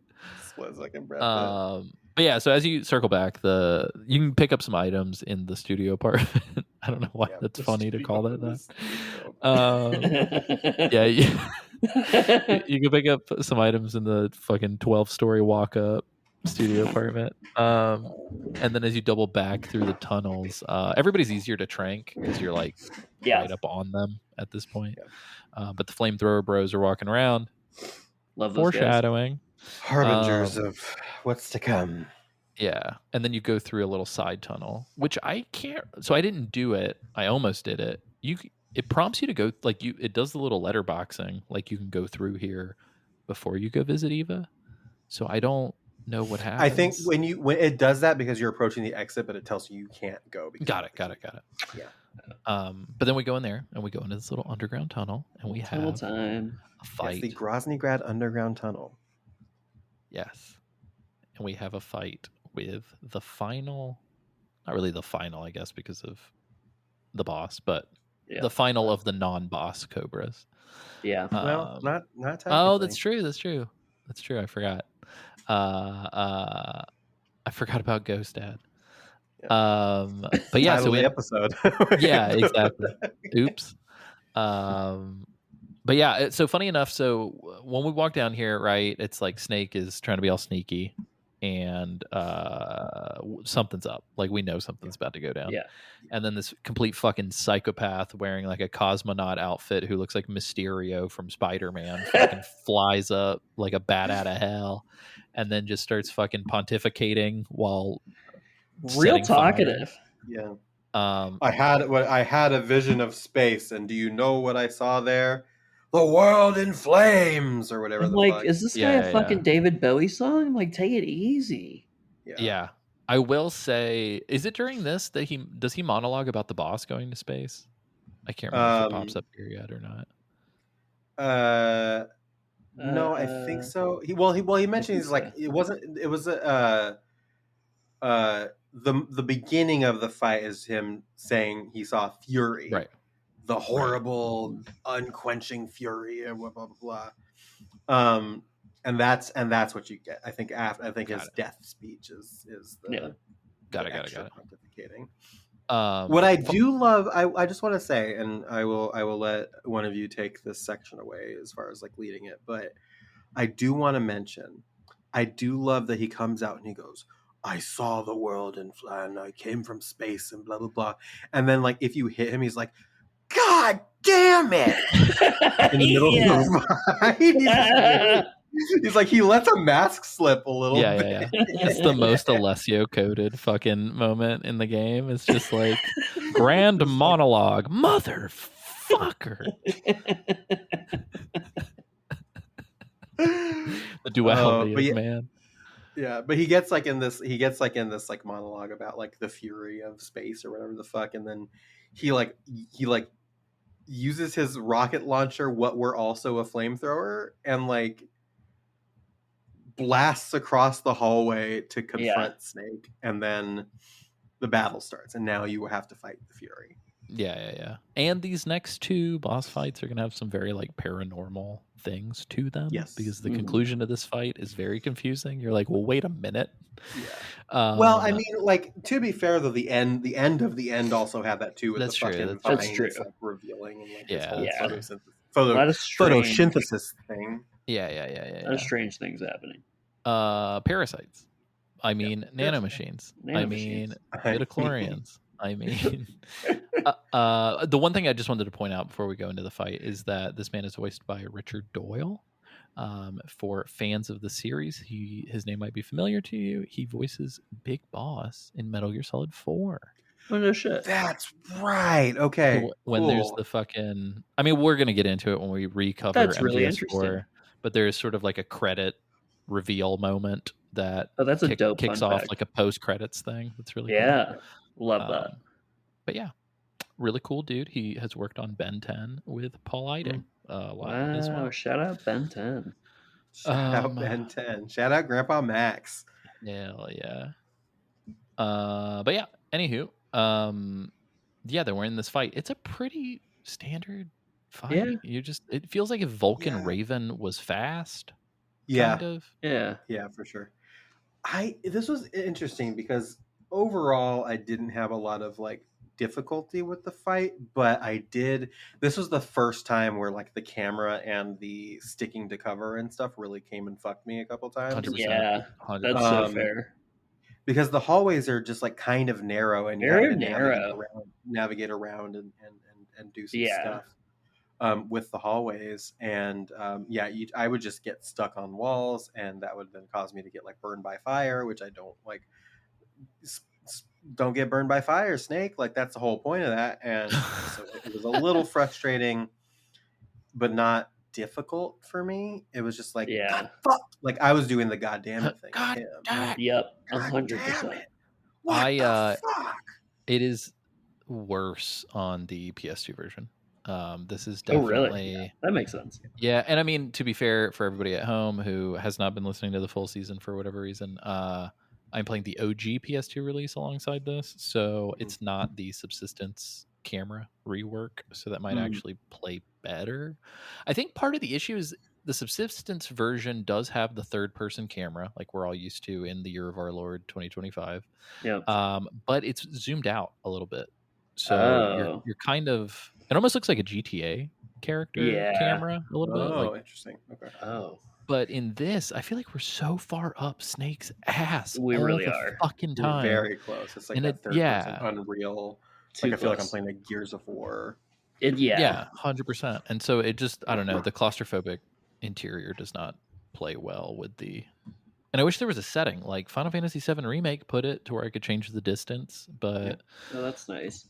Yeah. Yeah, this fight did feel like the opposite of how much I loved kind of that open environment we were just in, climbing up and down the mountain, and it's like, and now you're putting me in kind of this maze hell with this psycho flame cosmonaut. Yeah. Apparently, there is a like if you go to the opposite end of the arena from where you start, there's a locked door down there you can stand next to. And he will just kind of like wander into view to let you pop him, but his flamethrower can't get you there. Ooh. Oh, wow. This was Walter Fang in the Discord was like, I googled this, and this is that exploit existed in the original as well. So they put that in. Oh, that's cool. Yeah. Oh, that's dope. So cheese, good to know for subsequent runs if you're curious. Love some cheese. A little cheese, would love like a little grilled cheese. You know what I mean? Oh yeah. But yeah, I think overall, like this is probably the most frustrating boss fight in the entire game. If I'm gonna be honest. Yeah, this and the. I think we were going to say the same thing. Were we? At the count of 3, 3, 2, 1. I don't remember what I was going to say. The ladder. I forgot his the ladder. The dude with the bees. Oh, the pain. Oh, the pain. Yeah, the pain, I think, is the hardest. Sucked. Yeah, that's pretty. The pain is the hardest boss, I think. This is the most frustrating. Is the most frustrating. Yeah. Okay. I'm get on board with that. You can sneak, like you can trick the Fury into not knowing where the fuck you are, which is funny. I also love that he just fucking kills scores of bats during this fight. Yeah, he does not like the bats. It's very, very mean. Yeah, I don't know. It's just like it's one of those ones where it's like it's not hard. It's just frustrating. Mm-hmm. But I did not have a good time. No. I'm straight up not having a good time, bro. Yeah, I like him like thematically. I love. Yeah. Oh yeah. He's probably one the of my fire favorite. Looks beautiful. Yeah, I think he's one of my favorite of the Cobra unit. Yeah, aesthetically pleasing to look at. Yeah, but mechanically, no, thank you. Yes. You do end up killing him though, and he's like stumbling around. His like suit's kind of on fire a little bit. He's kind of like he's like, boss, I'm off to join the sorrow. You're the only one of us left, and you have to carry on, or whatever. And then he like starts having his like suit starts like literally he starts like combusting, and like Yeah, it's almost like almost if like air touches him as a human, it bursts into yes, like it's like a real Johnny Right. Storm situation is what it feels like. Yeah. yeah. So he rips his helmet off and then starts absorbing all of the fire into his body, and he's like, the fires of hell are gonna purge me clean, and he's like losing it, dude. Yeah. And then he like stands up and he has this like vision of space. He's like, I can see it. I can see the earth. Can you read me, Mission Control? And he like starts to try and like use his rocket or his jetpack to kind of like take off, and you hear like the Mission Control stuff in the background of the scene, and he Yeah. like kind of floats off and he goes like, I'm coming home, and then he just like fucking I see the earth, and he crashes into the fucking ceiling and blows up. And then like Snake like has to dodge out of the way of like falling debris, and then these fucking flaming skulls Yeah, with his face on Yep. them. with his face on them come like chasing after Snake, and Snake's like, what the fuck? And he like I'm also like, has what to the fuck? yeah, I am also like, what the fuck? Because this is like, this game has been really weird so far. This is Yeah. probably the weirdest thing we've seen up to this point. Yeah, This it's is the hard to most make up for- overtly supernaturally weird thing that's happened. Yeah, Yes. agreed. Yeah. So Snake bolts it through this door, and then the last like flaming sorrow skull hits the door and blows up and like blocks the tunnel. So you've now reached a point where you cannot go back to Yep. where you were before. This is like a point of no return for the game in a lot of ways. And yeah, It is that's sort the of like the Fury. beginning of the next chunk of the game. Like if we think of Virtuous Mission as its own section, and Yeah. everything Yeah. we've played up until this point as its own section, this does feel like sort of Act 3 of Yes. Yeah. ostensibly like a 4 or 5 act game. Agreed. Yeah, and then we're in just fucking Groznygrad. Just like Yeah. in a ladder, right? It's gonna James, pop up. James, can you tell us about your initial thoughts when you got into Groznygrad? Because I know this is your first time playing MGS3. I know it seems like the PS2 origins have been on your brain while you've been playing. What was the vibe? What were your thoughts? Yeah, vibes were immaculate. As I was playing it, I wondered, like, I was like, oh, this. I would imagine that this probably felt really fucking cool to get to this part and play this after having enjoyed Metal Gear Solid. It just feels like a good evolution of like what has come before, which I feel like that's not the first time I've said that about something Hideo Kojima's done. So good on you for always improving. That's right. Right. This is the part where I got like kind of Ground Zero vibes, where I was just like, yeah, like I'm putting the fucking thermal goggles on, I'm sneaking around, I'm taking people out. There are like a ton of ways to kind of tackle this, and there's a lot of spaces and a lot of stuff to find. Like it's very much like a choose your own adventure in a way that Yes, the game is and has been up to this point, but like not anywhere to this degree. This is like it feels your like playground. Yeah, it almost feels like, the game has been teaching me all of these things, and now it's like, all right, here you figure go. it out. And I'm like, yes. Yeah, this also feels so fucking Metal Gear, like OG Metal Gear. I bet, yeah. I don't know if it's like the design of the buildings and sort of like the weirdly generic nature of the design of the buildings or what, but it's like it definitely has like it's so like utilitarian cold. Yeah, like, and even the color scheme for this area too, it just feels very like, I don't know, it really evokes like the MSX2 Metal Gear, and I guess the NES Metal Gear to some extent, but the color palettes are a little different. It's a lot of fun. Let me know what you guys think. I'm kind of thinking, since it's such a huge area and since there are so many sort of little nooks and crannies, like I kind of think like I guess in true book club fashion, like I kind of think unless one of us has like an engaging story of like a thing that we found off to the side, I kind of think we just kind of breeze through it. Yeah. I don't want to sit here and Yeah. describe like then you enter a quadrant that has three pickup trucks that have Right, ammo yeah. underneath and a shed. Like, Yeah. I think it's probably good enough for us to just be like it's a really spectacular area. I love when you go in there, like the cutscene, it like Snake comes out of the little tunnel and then it zooms out and you just see the entire area and it's just like, what am I about to do? yeah. This is crazy. And then you can kind of like take it however you want to, and I think it's probably just good enough. I don't know that anything like super remarkable happened to me in this section. I Yeah. kind of played it pretty careful. I didn't get caught. It was pretty stealthy. Right. It's just like really fun. There's like guys in watchtowers. There are dogs. There are guys all over the place. There's like different quadrants. There's like underground areas you can climb through. Again, lots of trucks and things you climb under. Like it's a jungle gym of stealth basically. Oh, that's in cool. can you go prone in the OG?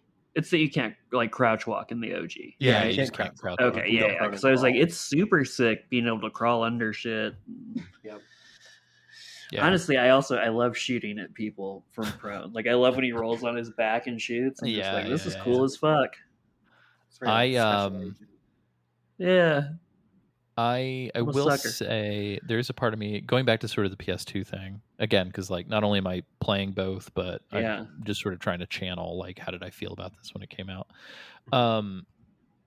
It's weird because I kind of think if you're somebody who played MGS5 or played Ground Zeroes, and then you're coming to this because you're like, oh, sick, like Unreal Engine, new Metal Gear, and you don't really know the context, really. Mm-hmm. It's weird because it feels so ahead of its time, and then simultaneously in 2025, like so quaint. You know Yeah. what I mean? Yeah, Like it's like we've seen like crazier shit in this out of Ground Zeroes and 5 because of like the Mhm. advancements, but it's like this walked so that Ground Zeroes and 5 could run. 100%. Like it's Yeah. like Yep. it's such a dynamic area, and it's just like he probably wouldn't have had like this was obviously his frame of reference for those games, and having like the Right. big sandboxy area to kind of like do your stealth and Right. do whatever you want in. So like it is extremely quaint, and like especially if you're coming directly from those ones, but also it's just like it's iconic as well. Right. Yep. Yeah, Like, whatever the there's a production, reason why Groznygrad is like the one place that everybody kind of remembers from Metal Gear Solid 3. Is like it's the one Yeah, area name. that's a good everybody's point. Like, yep, Groznygrad, that's the one. Yeah, I almost wonder too behind the scenes what the like production workflow kind of stuff was like, because like I think for a lot of people something like this might feel like a little bit of a gargantuan task, but clearly not only did Kojima see this as like, and I mean I'm putting words into his mouth, but not only did Kojima and his team probably see this as like kind of the peak of what they were trying to do. But the fact that they were like, okay, it's a blueprint, and without Groznygrad, there is no Portable Ops, there is no Peace Walker, there is no Ground Zeroes. But like, if you can imagine a world in which like his team fucking hated making Groznygrad, like I almost wonder if like the future of Metal Gear would have just been more of the sort of linear style. Oh, yeah. Like hallways with open rooms and kind of like Right. Yeah. Yeah, So it that's must interesting. have. I mean, it must have been engaging and Must have satisfying been fun to do, yeah. for them to make as well. I would imagine. Yeah. I mean, I would hope so. I can't even imagine fucking like playtesting and tweaking this thing. Yeah. Like, can you imagine? Trying to like figure out like how can we make all of these solutions work without it, feeling too easy or Especially back then. breaking something. Yeah. The crazy amount of like thought has to go into solving that problem, I'd imagine. Yeah. It reminds me, this map never appears in the game, unless you were playing like subsistence multiplayer.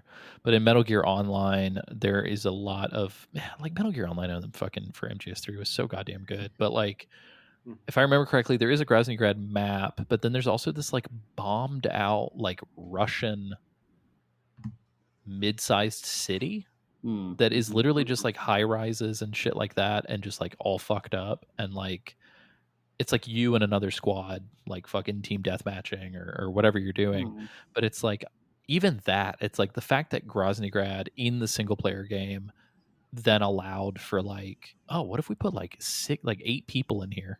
Yeah. You know what I Yeah. mean? Like the fact that it even allowed for that is insane. Yeah. Like, It's really cool. but yeah, MGO was fire. That was like the best reason to have a fucking network adapter on the PS2 back in the day. For sure.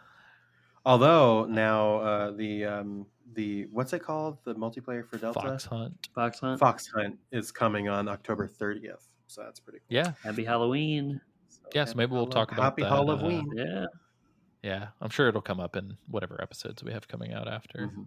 Let me check the Might be a schedule. How funny is it going to be if the fucking season just ends before?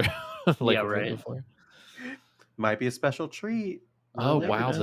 the finale of our season records November 6th. Wow. And Happy releases birthday to November me. 11th. So that's crazy. Oh, is that your birthday? Oh yeah. The I 4th. knew that. The 4th. Close Close enough. enough. Yeah. I was about to say, like, I Also, was like, go vote. that feels. I'll claim it. Yeah, you'll claim it. Like the week is like your thing. Yeah, go vote. Yeah, for sure. Yeah. Go vote. Yeah. Yeah. Please. But yeah, God, all dude. this to say, you get into Groznygrad, and your goal is to make it to the lab to find Rykov, get his clothes and his credentials, and touch his booty. yeah, and get in there. He comes out of the upstairs area. There's that cutscene they show him earlier, shows him like saluting some guys and like walking into the upstairs area. And there's a lot of ways you can go about this. I wound up just kind of going straight upstairs and with the scientist outfit and just Yep. kind of like I also knocking did him that. out that way. You drag him And you can't across kill the him. If you kill him, it's game over, I believe. game over. Yeah. Yeah. 'Cause Is he he? needs Do you think to- he's a descendant? Do you think he like Raiden comes from this man? I feel like probably it would have to be because that's why there's a time Yeah. paradox. If Do you don't- think? Yeah. Do you think that Raiden is a descendant or a clone of this man? Oh wow. Ooh. Oh wow. I don't know why you would want to clone this. I mean, I know why Volgan would want to clone him. Yeah. I think Leave me in my reason. room. Bring your DNA. But yeah, did you have any like weird stories about getting Rykov, Alessia? No, other than I'm gonna be honest, just killing people. Sure. I got to a point where As I was you just do. like, yeah. I got to a point where I was like, the silenced pistol is literally like the most fucking insane weapon. Like I was getting Yeah. headshots from like 500 meters away. Yep. like, but yeah, so I finally succumbed to the bloodlust, at least for this section. Again, I've got saves made. gods. Yeah, I had this moment. Fucking guilt-free conscience, baby. Let's go. Yeah, I Really? Wow. had this moment Impressive. where I was about to fucking trank somebody, and I was like, the drop off is probably gonna fuck me. Yep. And then I switched to the lethal pistol, and I was No like, problem. Alessio, no one can see your kill stats, brother. Right? Like, just let her Yeah. rip.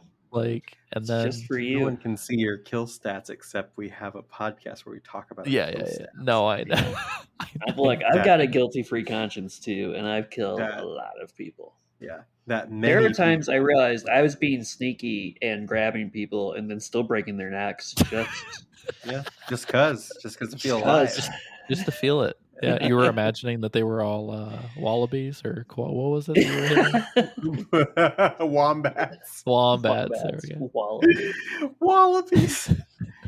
But yeah, But it's so also I you- like to fucking explore, and I'm just like, get out of Yeah. my Yeah. way, guys. Like, Yeah. I I just got- want to look Just wanna look around. around. And just Leave me alone. Enjoy it. So yeah, so your goal here. So you get Rykov and you drag him to the like locker room area, and you drag him to a very specific locker, and Snake like ransacks his body and gets his Silly. clothes. ransacks his Um, body. He's got a little That's thong basically on. what he does. No, That's I what know he it's just does. a very funny description. And he Rykov is wearing a Speedo with a little lightning bolt on it. Yeah, why does he have like a Which- battery in his ass too? Yeah. Yeah, I don't know. He's Vulcan's little sex machine. It's a battery. Keep going. Is he Soul real or is he a sex sex robot? You know what I He mean? might be a Like, sex robot. He could be a Could sex be. robot. Could definitely be a sex robot. Jury's But definitely you, out on that one. yeah, but you drag him and you put his bespidoed body into a locker that has a poster of Raiden from Metal Gear Solid 2. The implications yeah, of this that's right. poster being in this locker. I know it's a little fucked up. It's like Tough. I don't like this. I don't like the implications or the vibes here. Oh no, I Um, Google searched Rykov Speedo just to like see an image of this feller, and Alessio, there's a lot of live action cosplaying of like sexy Rykov. That's so fun. Like It's pretty, Rykov specifically? yeah, like That's so funny. femboys doing sexy Rykov. Rykov is an Femboy Rykov. icon based on what I'm seeing. femboy icon Radinovich, Ivan Radinovich Rykov. That's incredible. Oh my god, the well, fan art. All right, I gotta turn this off or it's gonna steal my Stay tuned attention. for our Rule 34 Patriot Club Yeah. episode. $5 and up patrons. Let's go. Definitely coming back for that. But once you have the uniform, you have the mask on, and you have to like go into the door in this room to kind of go through to the West Wing. You walk down a hallway and you can see into the Shagahod hangar. So you can see the Shagahod sitting in the hangar as you cross over. And you can't really do anything about it yet, but you can cross over. And then you go to the entrance to the West Wing, and there are 2 guards at the end of the hall. And you have press X to salute, basically. And you can walk up to the guys and salute them, and they'll let you Press into F the to room. pay respect. Press F to pay respects, yeah. So fun. And you get to your next section, and you find This scene is. I remember the first time I saw this scene was like one of the tensest moments in a Metal Gear. Yeah. Mr. Soak of Law. It was tense. It's very tense. Like this whole, like from here up to the end of this segment is just like heart pounding. Like, oh my god, what the fuck moments for sure. Definitely like a lot of like high octane, like very heart pumping action and suspense and what have you. It's very good. Somebody else talk about this. I am pooped. Yeah, so I mean, from this point, essentially, Snake's having a conversation with Sokolov about like where they're at with. Well, hang on, sorry. I have immediately. That's so funny. Hit me. He walks in, and Eva or Tatiana is in there with Sokolov. That's right. I just can't keep it together. It's Tatiana. And Sokolov hands her that like film. Right. And, which will be important later. Yes. Yep. And goes, "You can count on me," and then leaves. She asks about the philosopher's legacy, and Sokolov's like, "I don't know anything about that." And then she like pulls out like the lipstick tube, and he is like, "Are you trying to kill me?" Like everybody thinks this lipstick tube is like a weapon of mass some kind. destruction. Yeah, And they're all scared of the fucking lipstick, and it's always that's because they're scared of a powerful woman who looks good. They're scared of women in STEM. Yeah, 100%. That's all it is. I know. That's I all am. it is. Yeah. That's why I'm scared of my wife. They're scared of women in STEM, and they're scared of women with STEMs. Am I right, boys? Yeah. Oh, Hey, Give me a high five. Love it. Yeah. For some reason, Snake is like, does Snake not realize that Eva and Tatiana are the same person? right? At this point, I'm just gonna assume Snake is a big dumb idiot like Sam from Death Stranding. I'm gonna say Delta Stranding. Good old Very Delta different Stranding. Because he's a real. I will say, okay, I'm gonna be very transparent. I did not put it together until an embarrassingly late amount of time. Oh shit! Really? So How long did I it might take you also to figure out be. that? The end, like right after I killed the end. Like I Holy think shit, James! I was like, oh wait a second, because I kept being like, I was like, man, who the fuck is this Tatiana person? Yeah. Why does she look so familiar? Yeah. So was it the cutscene where she shows up down there after Grannon gets the Rock and Sock Robot? Where you figured it out? Yeah, Roslak compliments her boots. And I was like, oh, yeah. I feel okay. So I know who you are. to be fair, they really do highlight her boots in the scene before and then highlight it again. And I think that was supposed to be the Yeah. put it together moment. It was for the people that were people. processing it as I was. Yeah, I They're like, think we'll give you this one. Yeah, I think like that was like, if you haven't figured out by now, we're just gonna fucking tell you that this is Yeah. okay. Yeah, because but I like to imagine. Go ahead. You go ahead. I was gonna say James not knowing until the credits rolled sounds like the I'm funniest. What? How? I can't believe this. All this time? All this time. But yeah, so because like what happens here is that she leaves and Snake's like, and he like bolts away and hides behind some like boxes so he doesn't get seen by her. And I always wonder, like, is it because he's trying, like, it's just part of the cover of it all, or it's like he just does not realize that this is the same woman? I'm not really sure if he's spent that much. Like, I don't think anytime he has seen Tatiana has been like through the scope of a rifle, or like that maybe being it. So like I don't know. I mean, I'll give our boy some plausible deniability, I guess. Like he's still stupid. He's still real stupid. But he's very fucking stupid. But yeah, Sokolov straight up looked like he was gonna shit his pants when this lipstick tube came out. I just think it's fucking crazy that it's just like, okay, well, this hot blonde lady was just here with me, and then she left because she had to get back to Volgin, and then suddenly a hot blonde lady shows up with Volgin, and you're just like, different person. Must hide from this person. I don't know. Pretty people can do whatever the fuck they want. I feel like everyone's just like, pretty person, brain, no word. Anyway, so we need to get that out of the way. The Eva scene. No, for sure. I do love that we get the like fucking Mexico in feature films, Breaking Bad, sepia tone, Shagahad training montage. Yes. Yeah. That's great. Yeah, I forgot how much old school Kojima loved to just. And again, like there are other writers. I'm going to stop saying Kojima. I'll just say the team. I do love how much the team was obsessed with just let's use military acronyms and talk about weapons for fucking 15 minutes. They fucking love it. It's the most like Tom Clancy-esque shit where it's just like term. Yeah. Like, all right, Sokolov, take it fucking easy.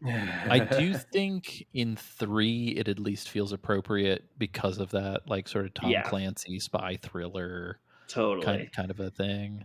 But anyway. But yeah, long story short, we get to sort of catch up on like where the project is at, what's going on.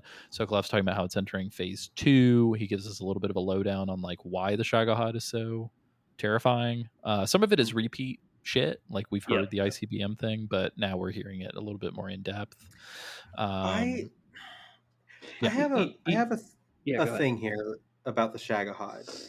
And it's just like it goes 300 miles an hour to compensate for the missile and all the other stuff on it and all the weight and everything.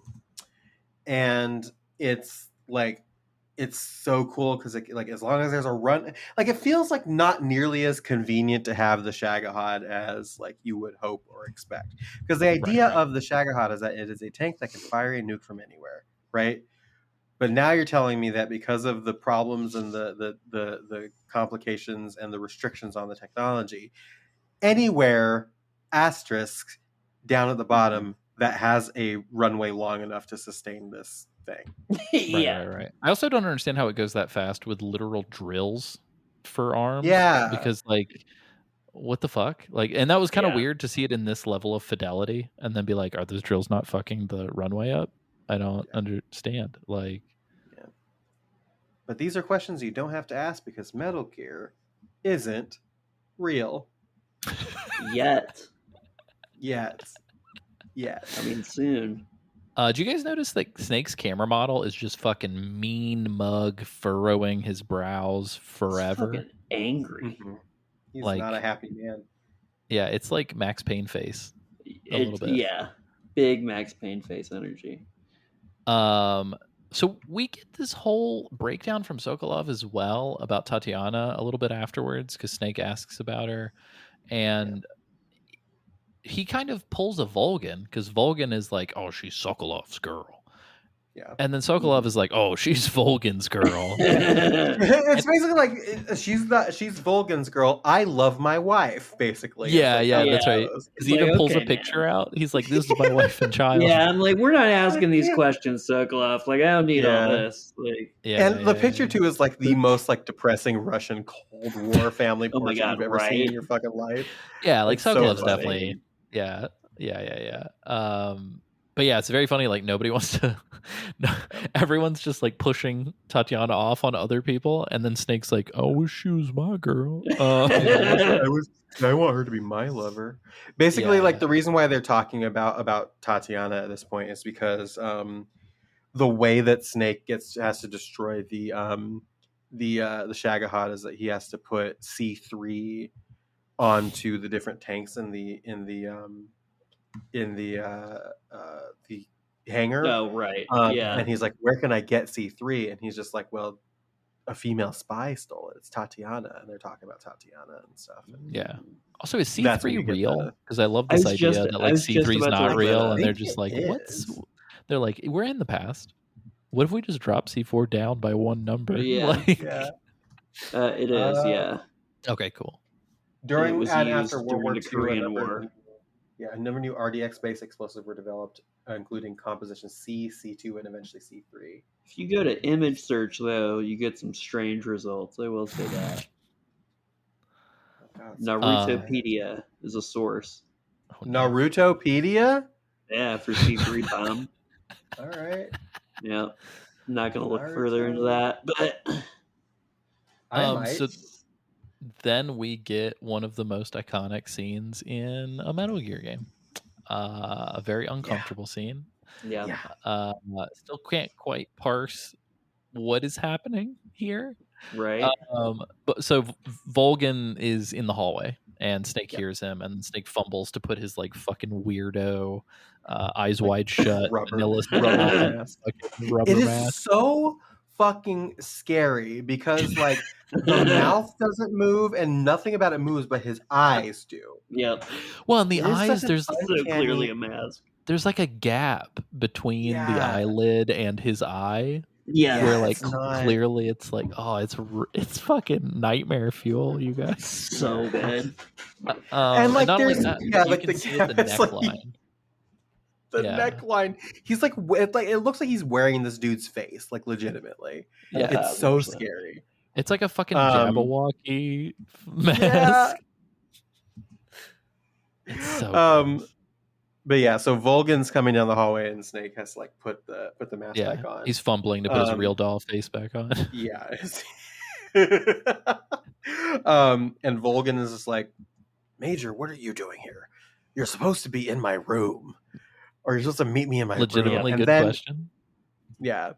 And then Volgan, he doesn't say anything, obviously, because he doesn't sound like him. And then Volgan's just like, and then mouth he just like won't move. reaches down and just grabs Snake's I gasped. dick and balls. Did you really? It's Yeah, did you shocking. know If that? you're not expecting it. Huh? It is shocking. Really was like, did not see that Because- coming at all. Oh, so you've because- never heard about this notorious? No, yeah. God, good for you, man. Because it's a much more iconic scene if you don't know what's coming. I love Um, it. I was like, this is incredible. But I he feel like every grabs time his- I'm like, this game can't get cooler. It does something else fucking insane that I've never seen a story do. And I'm like, sure, yeah. yeah, whatever. The thing that gets me about it is that he grabs his crotch. Snake like breaks away and just like ooh and like knocks him off.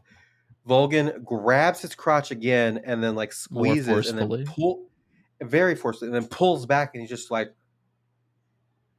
looking at his hand all confused and in disgust. Yeah. So like, And what is he's he just looking like- for here? Because Yeah. we've seen Well, he's Rykov's twig and berries via the Yeah. speedo earlier. Yeah. It's not a lot there. And I think that is actually what he's looking for. He's looking for his sexless Ken doll boy. Because Right. just off of because like it's not the weird mask. It's not the neckline. It's not the creepy The mouth. neckline immediately should have fucking given it away. Right? It should have. It's not Should the. have, but- It's not the immovable mouth. It's not the weird eyes poking through the mask. It is the fact that this dude's dick and balls do not feel like his boys. And he's just like, "Who are you?" And then it just becomes like a whole thing. And then our poor boy gets fucking caught in the crossfire. Yeah. Yeah. So Sokolov gets fucking kneecapped. Just bam, bam.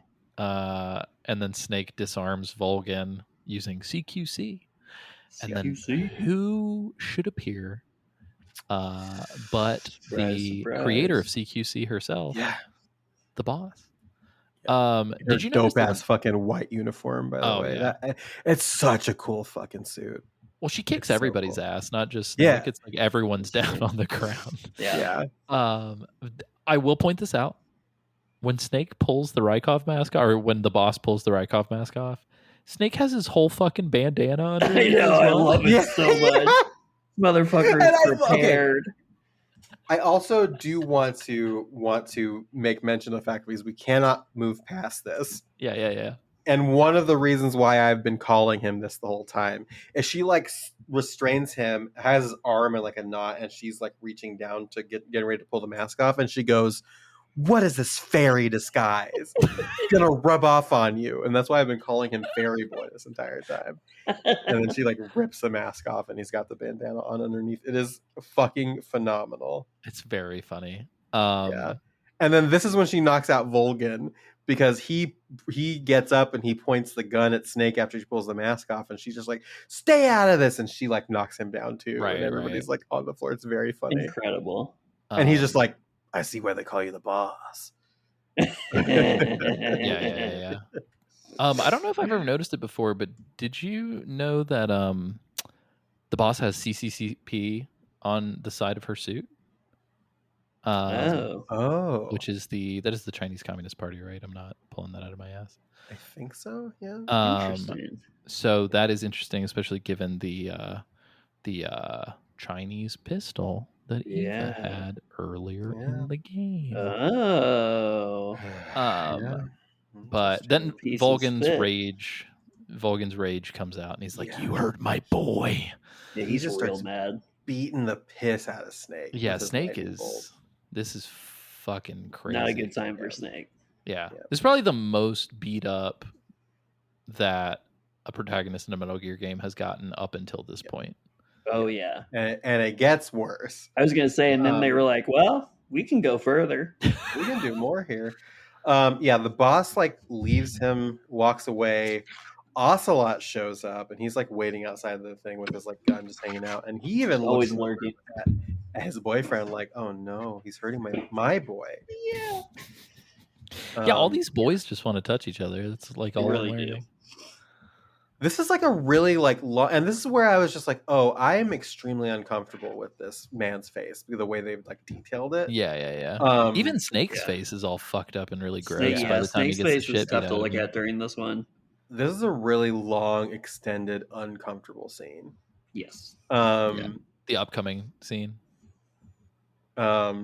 Well, no, like that, yes, but like literally just the scene of Volgin just punching. Oh, the fuck yeah, out of yeah. Snake and like headbutting him and stuff. It's just like really long, uncomfortable, and- Visceral. Yeah. And I know you must be saying it's like, oh wow, it can't possibly get worse than this. Mm-hmm. Oh, can Surprise, surprise. it? I will say, as a kid, I was waiting for this upcoming moment the entire time because in all of the key art depicting Big Boss in past games, and then even when a certain character in the second game has this happen, he even remarks that he looks similar. But Big Boss is always missing an eye. Yep. Yeah, I got you. So even when the game came out on the PS2, the whole time I was like, when's this guy going to lose his eye? It was the smoking eyeball. So badass. Chekhov's eyeball. Yeah, Chekhov's eyeball. And I was just waiting the whole time. And so I remember when this happened, I was like, oh, fuck, this is it. And the whole time I was just like, how's it going to happen? How's it going to happen? So I was just like real antsy about this. I feel that I fear that if I had played this game as a kid, I would have been too obsessed because when I was a kid, I had cancer in my eye, and so sometimes I that's had right. to wear an eye patch, and I feel like I would have just related too hard.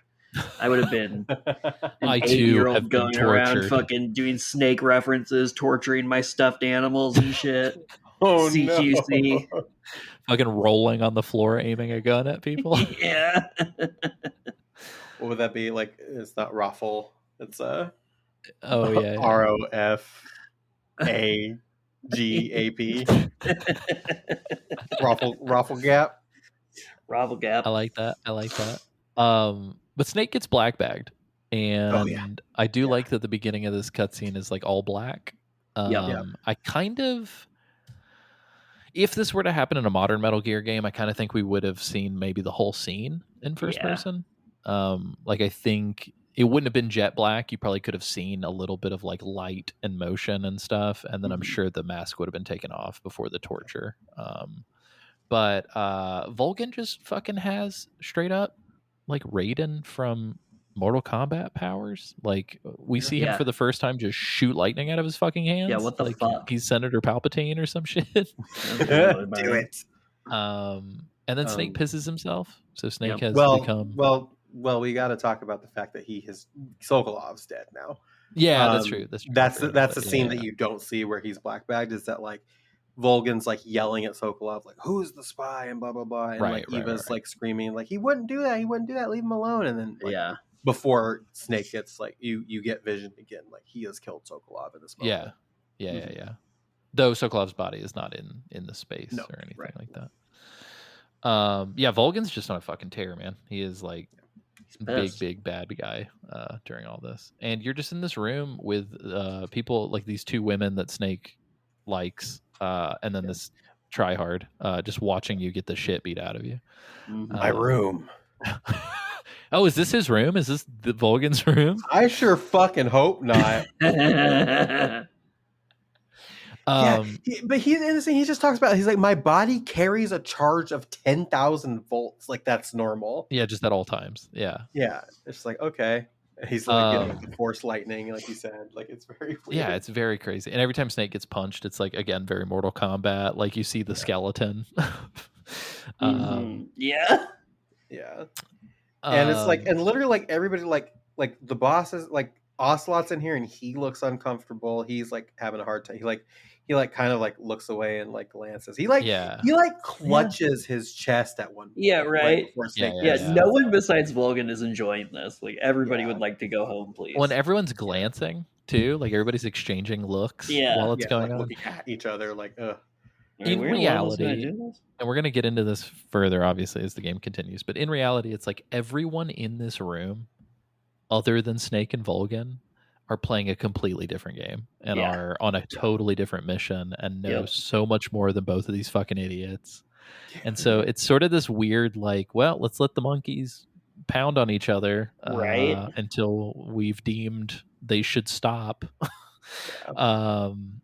But yeah, so and Volgan's just fucking obsessed with his money. He's like, "Don't take my money. You're not gonna take my money." It's just like here, bury me with my money. I do love when Volgan says, "I don't like those blue eyes of his." Yeah, right. Like, damn, dude. Good. Yeah. The thing about this though is that like the way he asked me is like, "You're after the philosopher's legacy, are you?" 100 billion. And he talks about like he's like, it's $100 billion divided up and hidden all over the world. And like, right, it's this and this. And he just like straight up monologues the exact thing of what it is and starts like talking about it. And it's just like, he's very clearly angry, but he has enough frame of mind to very clearly like, and you're looking for where it's hidden, huh? You little bitch. It's just like it's crazy. Not only that, but he says it's all over the world, but then he's like, it's in a secret vault underneath this base. Like, which one is it, my possession? Yeah. He says that it's in a vault underneath Groznygrad, and Eva is like, oh, and she like makes a face and then looks and then catches the boss looking at her, and then they like break glance as well. So it's just like they're both like, I'm gonna go grab that bag right after this. Yeah. And then the moment that I was expecting is the boss is like forced, like Volgan's like, he's your fucking disciple, you cut his eye out. And Yeah. as a kid, I was like, "Here it comes! Here it comes!" That line Well- where he's like, "You made him a soldier, now you will unmake him." Mm-hmm. Chef's Very, kiss. very good. Yeah. The big Chills. reason why this is happening is also because like he punches Snake so hard that a transmitter embedded in his body falls out of his body, Oh yeah. and the boss Fuck. cops to the transmitter being for her so that the Cobras could ambush him. And then Volgan's just like, well, now you got to prove that you're not working together, you're not colluding. Right. And Which, like, yeah, I'm sure the nuke should have given it away that they're not. Yeah, You know what I right. mean? Like, come on, dude. Look alive. Yeah, but the unmake scene is like that. Yeah, you will unmake him is really, really good. Yeah.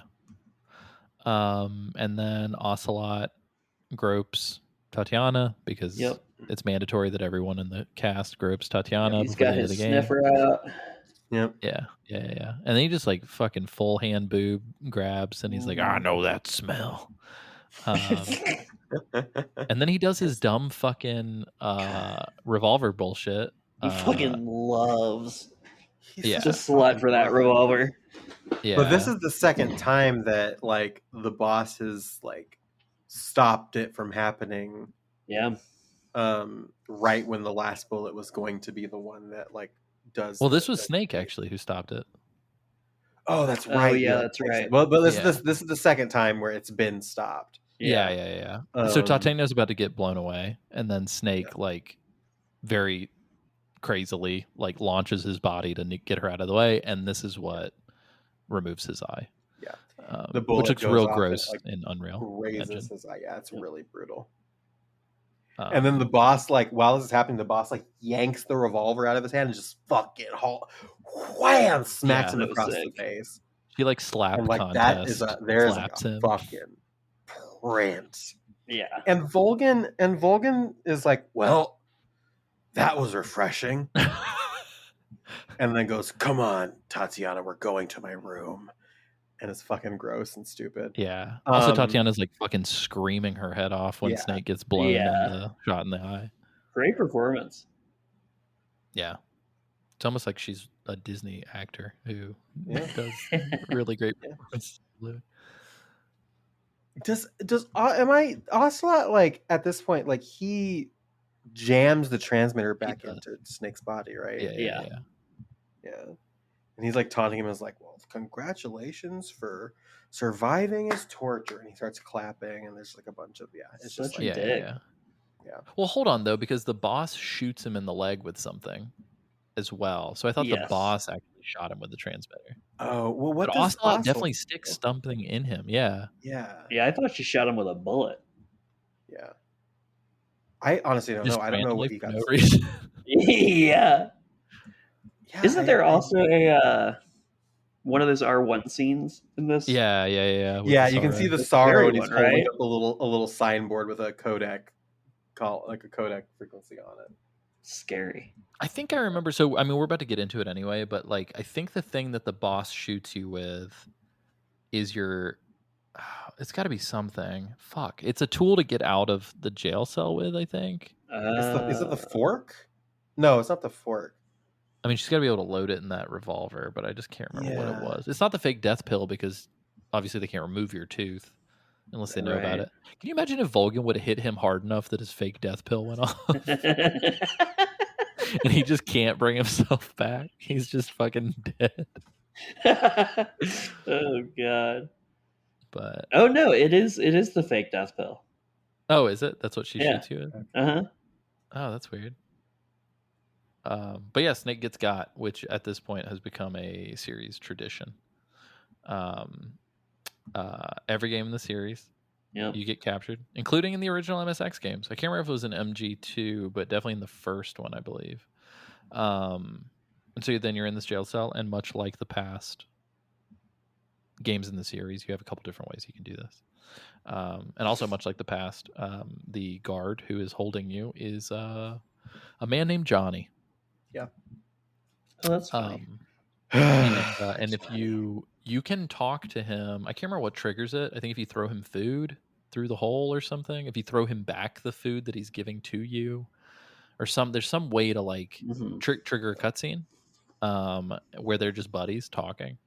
Oh, that's cool. And it's interesting because Johnny talks about how he's got like a kid back home in the States and like how he's like half Russian or something. So he got stuck getting drafted and all this other stuff. And it's pretty neat because it all kind of alludes to like this chain of Johnny prison keepers that are Yeah. relatives. Yeah.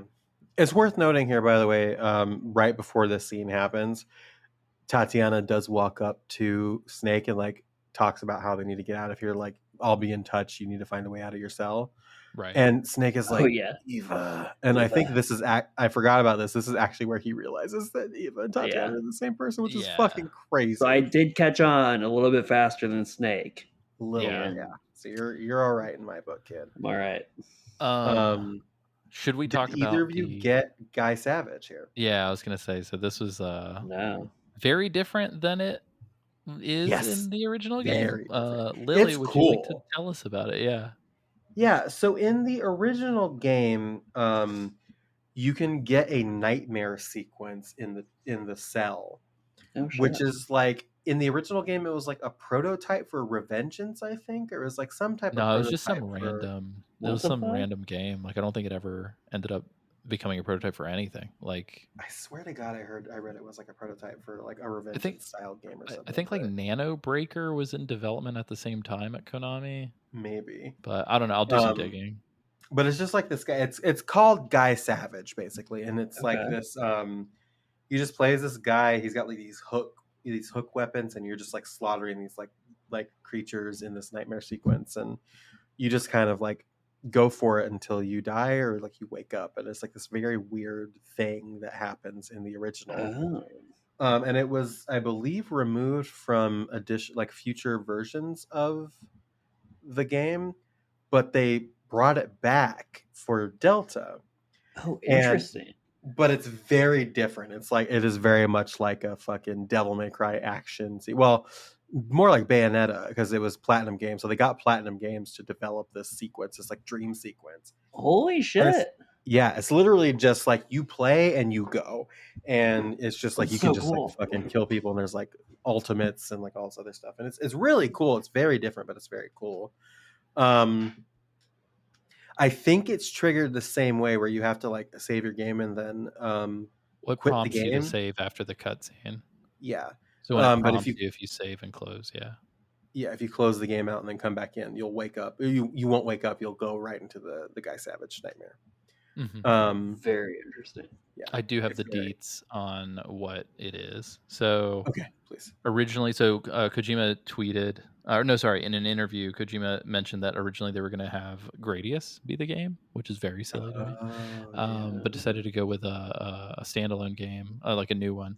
And it came up during coverage for the Zone of the Enders HD collection that Guy Savage was derived from a canceled prototype for Zone of the Enders 3. So it's actually built on like the Zone of the Enders like thing. And apparently in the game code you can even find things that are labeled like Anubis 2 and stuff like that, like referring to it. Cool. Which is crazy. But yeah, originally the game was actually, I knew it was a they were going to do something. Yeah. That's sick. Yeah, James, you should 100% fucking go back and try to play this or watch a YouTube video. Well, so fun fact, if you beat the game, whether or not you got it in the game, it's on the menu to play.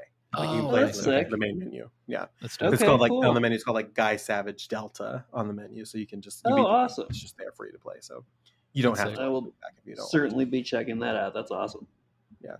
But in this case, it was literally just like Platinum Games just developed this like sort of you wake up like you're this guy in like a hooded cloak. It's very Bloodborne-y, and you're in like a graveyard and you just fight like vampires and stuff, and then eventually like a big fucking boss vampire comes out and starts like love a game in a game. Yeah. It's very cool. Very different, but it's still very cool. It's very got that Platinum Games like shine to it. So it doesn't prompt you with the save thing. It's just if you save. So funny enough, Paramedic is talking to you and she talks about the movie Dracula, and then as Snake falls asleep, he has the nightmare, and then whenever you come back out of it, he chastises Paramedic for giving him nightmares about vampires. I think Sigan has some stuff to say about it too. I love that. Yeah. It's super sick. I remember as a kid finding this and being like, "What the fuck?" Like, It was because I very legitimately weird. had to save because I was playing at my grandparents' house and then we were going back to my house. So I like saved, turned off my PS2, went back home, loaded it, and was like, "What the fuck is this game that I'm playing?" That's incredible. That's the It best was, way to find it. yeah, It's so cool. It's very cool. Yeah. Genuine surprise. yeah, yeah. Lily, how did you get out of the cell? I used the fork to get the transmitter out of my body, and then I called the codec frequency that the sorrow gives you at the end of the torture sequence, and the cell unlocks if you call that frequency with the transmitter. Nice. And then you just have to like wait until Johnny is like not looking to escape, and then knock him out real quick and move on to the next section. Nice. Yep. James, what did you What do? about I fake death build. Nice. The guard popped the door open. I revived, got his ass, got out of there, y'all? Cooked him. cooked him. Yeah, that is pretty much what I did as well because, Yeah. and this is super dumb, I forgot the codec frequency and didn't want to look it up. So I did the same thing. I have a vague memory. So I did not get this far in the PS2 one. I didn't have time before we were recording. That's on me. But I do remember back on the PS2 version at one point, you could... I'm trying to remember what it is. It's like if you throw enough food through the hole, or if you throw rotten food or something, he will get sick and go run and take a shit. But you're still locked in there, so I think you're supposed to do that like after you've To managed get him out of the way. to get out of the way. Yeah. But then you can befriend him, and if you befriend him, I can't remember if he ends up opening the door for you or not. I think he does. There's like Oh, 4 or shit. 5 different ways to do Yeah, that. That's you can, wild. it's I another love choose that. your own adventure moment. Yeah. Yeah. How nice. In like a small, compact space. Yeah. I forgot to take the transmitter out. And the way that is going to interact with things we can talk about on the next episode, but it does fuck you after the boss fight that we're going to end on. And there's an extra cutscene. That's That's fun. But I just 100% forgot about it. Like, I know exactly what you're talking Little about. teaser for the next episode. Yeah. I like it. the Exactly fork- what you're talking about. the fork is fun because if you kill a creature with the fork, you eat it instantly. Immediately. Oh, that's Yeah, neat. funny. Yeah, you can also kill somebody. Like I loaded, but I did kill Johnny with the fork just to do it. You didn't create a time paradox? I don't think so. Oh yeah, he's already got the kid. So Yeah, the born, kid's so already it doesn't born. Yeah, matter. yeah. I was trying to see if Snake would eat him if I killed him with a knife Oh my or with the fork. god. Let's see. Yeah, no dice. You're Tastes not allowed to delicious. kill. You're not allowed to kill anymore. I'm You're not forbidding allowed you to from killing kill anymore. anymore. You're getting dark thoughts. cut off from killing. Mom, Lily said I can't kill anymore. It reminds me of that Misfits song that opens with "Mommy, can I go out and kill tonight?" It's a good song. I love Groznygrad at night. You guys, It's Like, very It's cool. beautiful. fucking Yeah. rad. You have to get to the sewers from here now that you've escaped. Once you get out of the jail cell, you have to just like bust through Groznygrad Mhm. and get to the sewers. But like, So cool. it is hot. It's a fun Why ride. the There's fuck? a- Why the fuck did Volgan leave your radio and your tactical Right. belt and all that shit on your body? By the way, it's even in the cutscene. I'm like, what? Yeah. I don't know. He's a Maybe strange. He He's got expected his people were gonna die. he's got his kink, you know. Yeah. Well, that was refreshing. Did you guys get fucked by the sleeping dogs in Groznygrad? Great game, by the way. I did. I got by a dog. I think twice. Nice. Just me fucking up. Honestly, the second time. I Rain Man'd my way through this. Oh shit. Oh Okay. yeah. I feel That like means every time I've people who played this in haven't the seen past, Rain I've like, what? What does that mean for anybody Yeah. listening who's never seen Rain Man?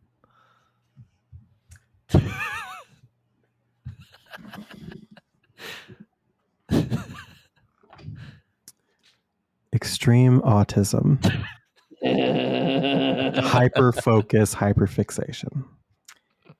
No, I just feel like every time I've played this section in the past, like I feel like I fuck up in some way, and I'm just like, man, fuck this, and I just kind of like book it. I managed to get to the entrance to the sewers like without being seen damn. or anything. I was just like, what Nice, the fuck? nice. Like I had zero trouble. I was not prepared for having zero trouble. I was like, what do I do with all of this social cachet that I have now? Yeah. What do I do with all this Yeah. negative trouble I've accumulated? Yeah. I'm gonna spend No, that in the awesome. trouble store. Yeah, of course. Of course, yeah, of course. Yeah, you can buy some jokers that will really change how you interact with your life. Oh my god. Sorry, I made the mistake of putting Balatro on my phone recently, and man, It's oh man, addicting. that game. Yep. It'll grab you. Yep. But yeah, I really like the sewers because once you're in here, you do have a codec conversation with Eva. She's kind of giving you the lowdown on what's going on. I love the sound design in the Mhm. sewers because Yeah. as you're doing your thing, I mean, ostensibly, right, it's the same technology as like what they used with the song, right? They're just like Yep. kind of playing a thing.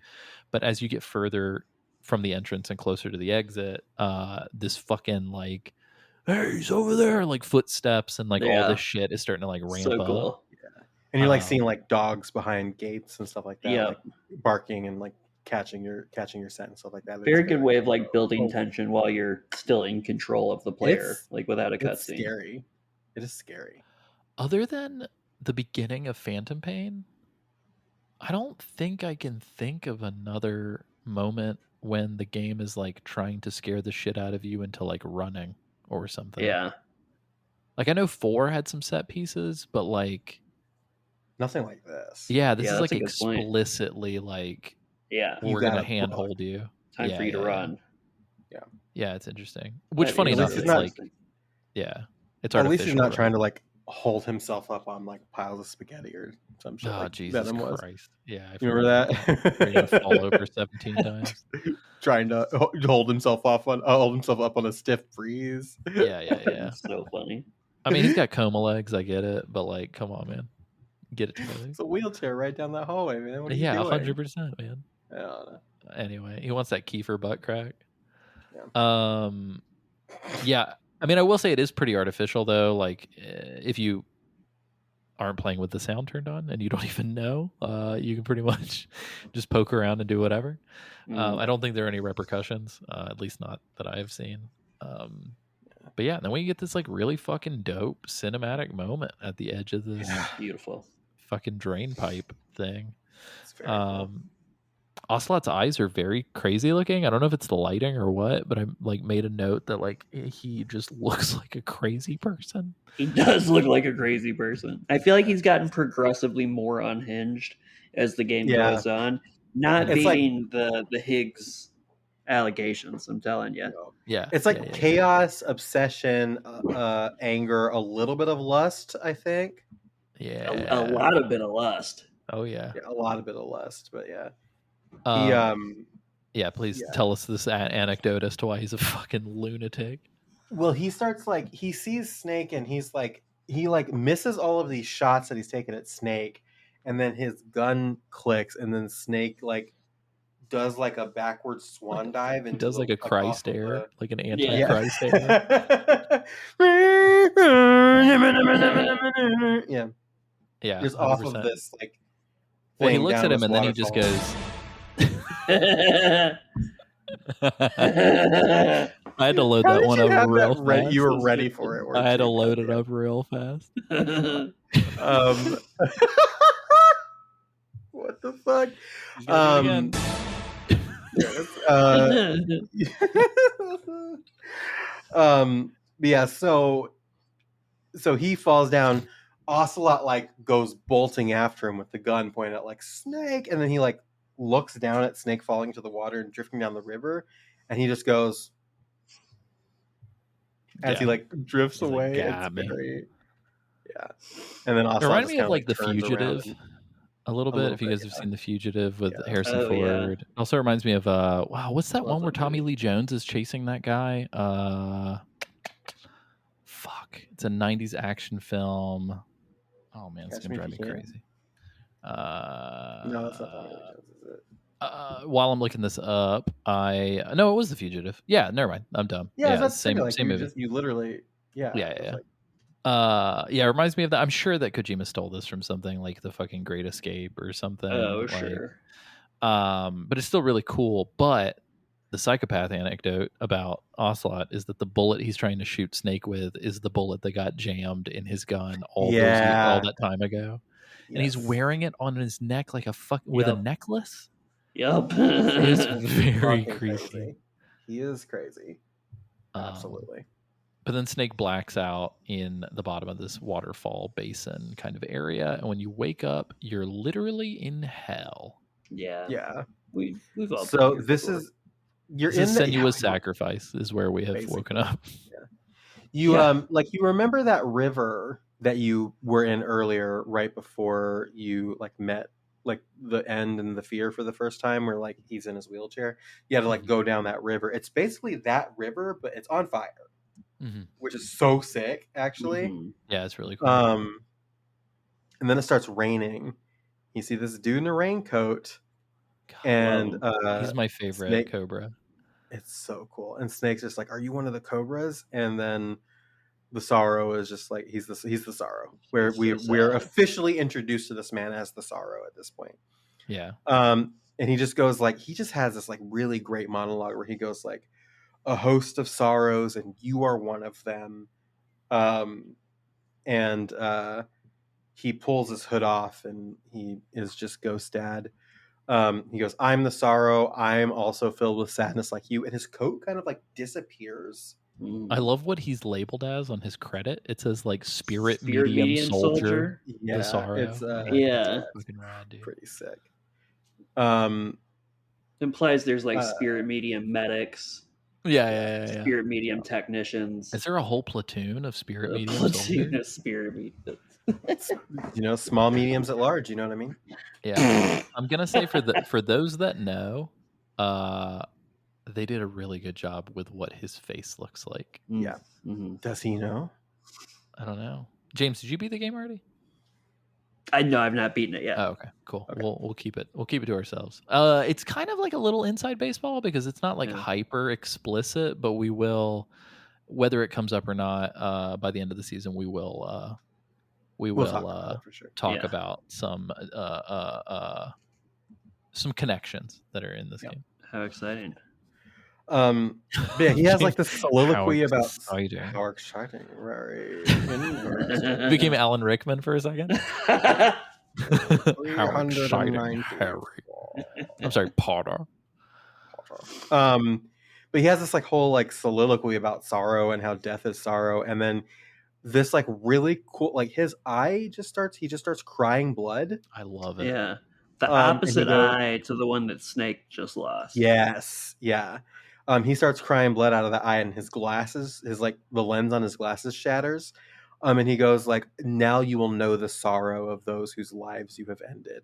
And he just like floats into the air, and he is just like the thing about the Sorrow is that he looks like just like a normal guy. He's just like literally just like a normal like middle-aged dad. Yeah, but like he is scary. He is scary.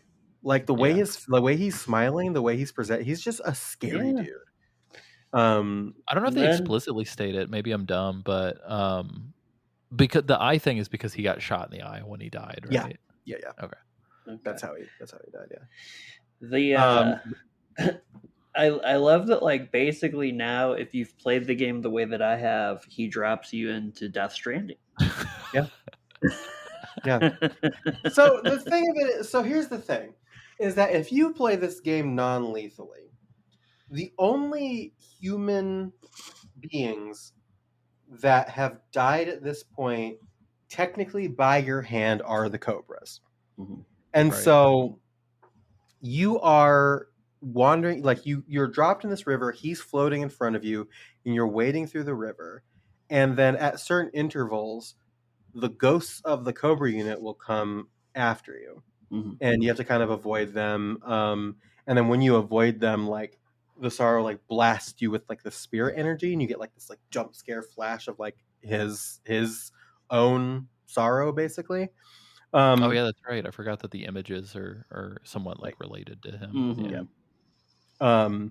But ostensibly, like all you get are, even though you didn't technically kill them yourselves, they did explode after you fought them, and so they are considered part of this like ayahuasca trip that Snake's on. And so like you get the pain comes down, the fear comes down, the end comes down, floating, just floating. He's not doing anything. He's just kind of like floating. Yeah, They all just try to fucking- get you except for just- the end. It's just so funny. Yeah, which is very funny. I wish that the amount of dead fury. fish in the river correlated to how many animals cool. you've eaten. Yeah. The animals also the fish. I forgot that the fish don't hurt you. You can just walk through the fish, but Yeah. yeah. That makes sense. But James, did you really have like a fuck ton of dudes? yeah, I had a fuck ton of dudes. Yeah. I had a decent crowd of people here. You had they the were population of a excited to fucking see me. Bruno Mars concert. in your- Yeah. They were reaching out to touch me. Yeah, for sure.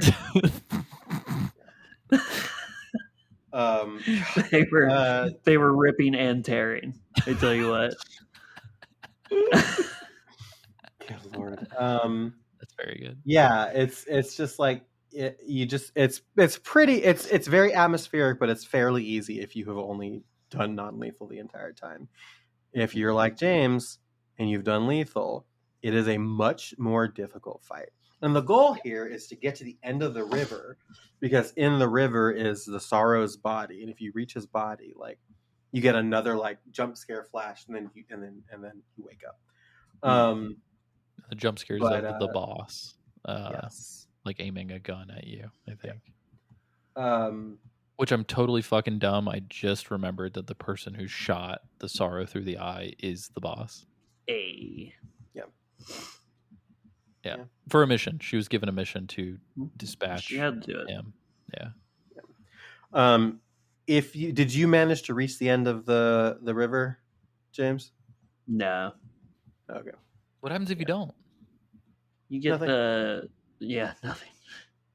It's the same thing. You just don't get the camo, basically. Yeah, you don't get the camera. Oh, but you don't. You still hear like the monologue and all that stuff. You still get like the cutscene and everything. Mhm. Oh, interesting. Okay. Right? Unless Yeah, there's a cutscene I'm missing in my memory, but I think so. Oh, okay. I didn't realize think- that if you died, it was just So- over. Yeah, if you die, I think I'm trying to remember if I had to take the pill, if I was like at a menu and I had to like go into my inventory and take the pill. Yeah, the way that you get through this, like you can just And then like you can either die and you have to take the revival pill either way. Okay, But if yeah. But if you die, and then at any point you could just take the revival pill, it'll be over. God, Yeah. okay, I didn't know that. Yeah. Oh yeah, because then you hear that triggers because the he's just like cutscene floating in the where Sora's, water like and like talking to basically boss. dead. Yeah. Yeah. Yeah, I'm not gonna lie, I panicked a little bit because I forgot about the revival pill, yeah. and I was like, "What do I do? What do I do? What do I do?" It is really tricksy because like the scene comes up and like if you haven't used the revival pill or you don't know what to do there, like you don't know, it's a game over screen, so you're not entirely sure, but you have to open up the fucking item menu, move to the revival pill, take it, and then you're alive again. It's very interesting, very creative. I just like wonder like, and what happens if you've used the revival pill by this point? I think it's still in your inventory. Yeah, I still had it in my inventory. Okay. Yeah, which is very strange. But after this happens, after you take the revival pill, there's a scene of Snake just like floating in the water, and it's this like back and forth between the boss and the Sorrow, and the Sorrow's like, "You want to finish your mission? You have to shoot me. I'll always be with you." And then you get that close up scene of the Sorrow's face as we'll meet again someday, and then like you get like the blood dripping from his eye and the glass shattering again. And it does this like really sick transition from the Sorrow's face into Snake, like the Sorrow's face, like him closing his eyes and dying basically, and it fades into Snake's face with his eyes closed and then him opening his eyes and like recovering, and it's a really really cool like effect and like very neat. I completely agree. I don't know how deep into the post fight we want to get, but they do spell out some of this stuff. I had forgotten that Major Zero and Sigint kind of give you, like, they spill the deets on all that stuff. Oh, right. I had totally forgotten too that the place where the boss killed him was Selino Yarsk, which is where we started the game. And so people have always said this, and I can't recall if I've ever actually seen it or not. But if you hold R1 when you've fallen off the bridge, allegedly you can see the Sorrow's body in the river. Oh, interesting. I've never seen it myself. Yeah, I've never seen it either, so I don't know if it's just like an urban legend, but that is a thing, allegedly. If you know for sure, write in, or I guess I would love to know. Just look around. But yeah, I think we can talk about this like codec like sequence to like get this whole thing between like the boss and the Sorrow and call it. I totally forgot Major Zero was even a fucking character until he called. Oh my god! Not gonna lie, I just hadn't talked to him in so long. It's been so long. Yeah, it's been a long ass time. But you get this like backstory about the Sorrow, and he's Russian. He has ESP. He's a spirit medium, and he can like talk to ESPN? ghosts. So that was like a Which big, one? yeah, ESPN or something. And it was this whole thing where like there was a big point of study for his country and stuff like that. And then Snake, of course, asked the questions that he wants to know, which is, what about him and the boss? What was their deal? And for some reason, what's going on? Yeah, is it sloppy seconds I'm getting, or like what's the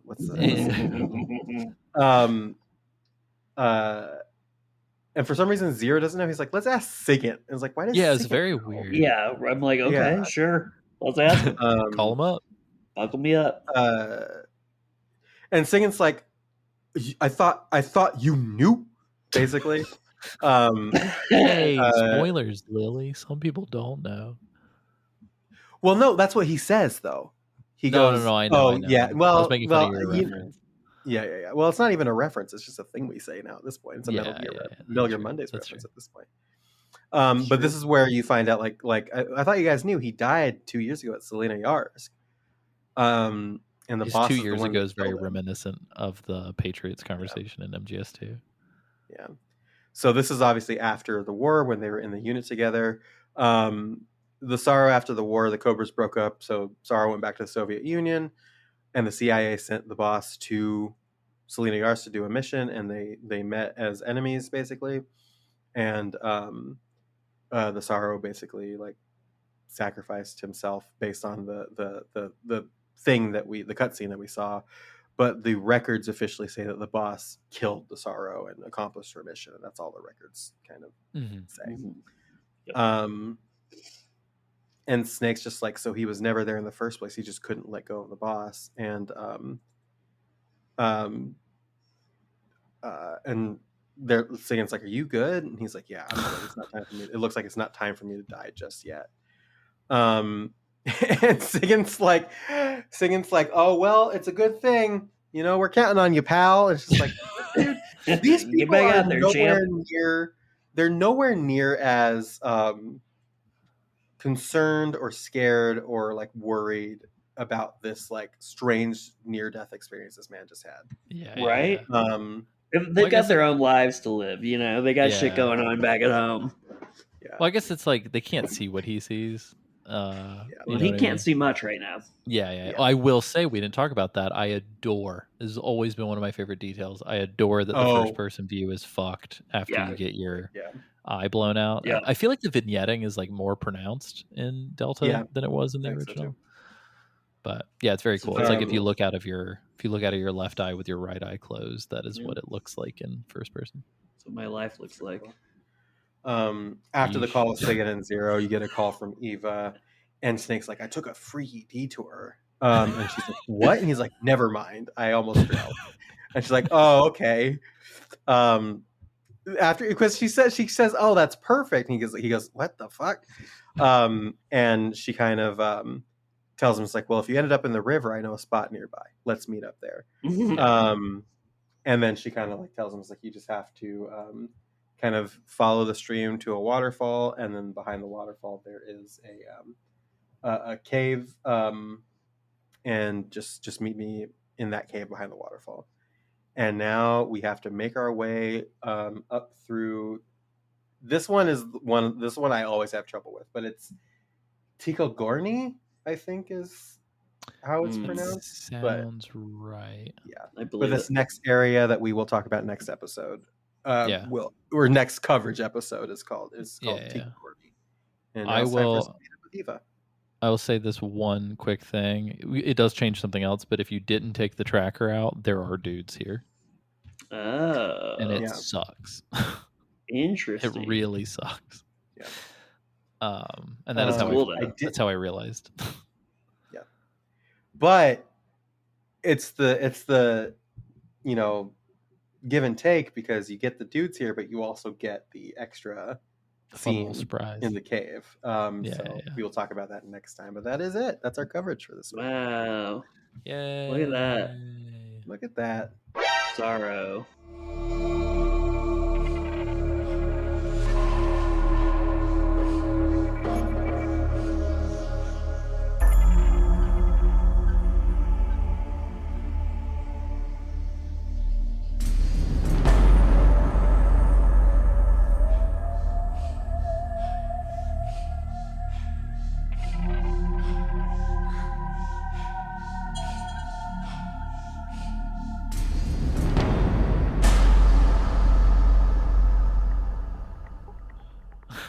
We did it.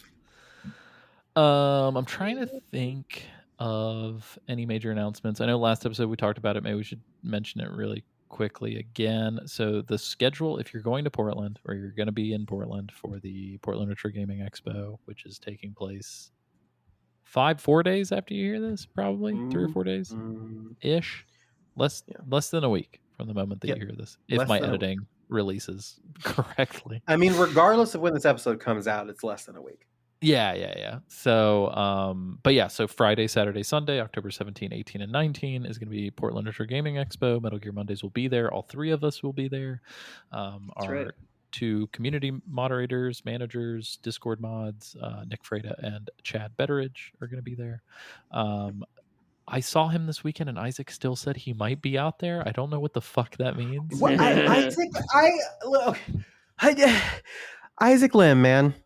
That's all I'll say. Yeah. Very weird. But anyway, so we're gonna be. I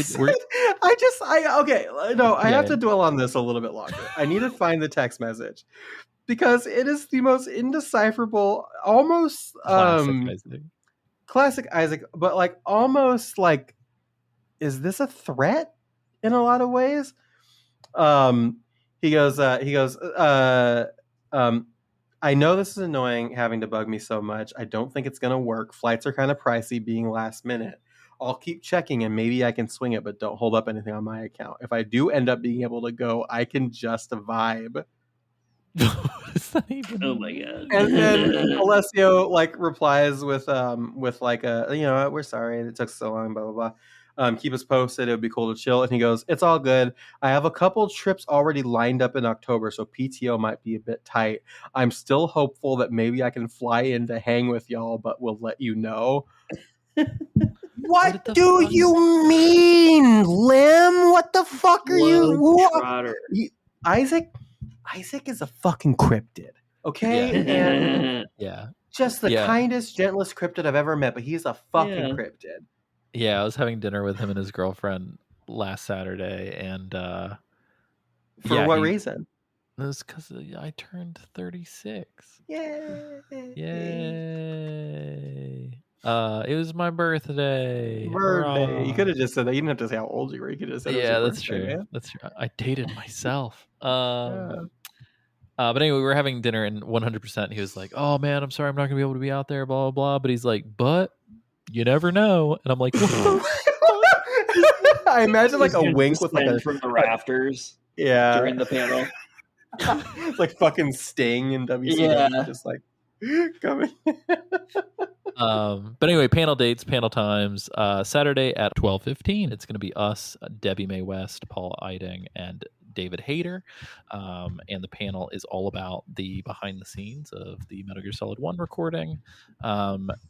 Lily and I had a convo with the three of them today. It was pretty cool. And David is the coolest motherfucker on the face of the earth. So he's very cool.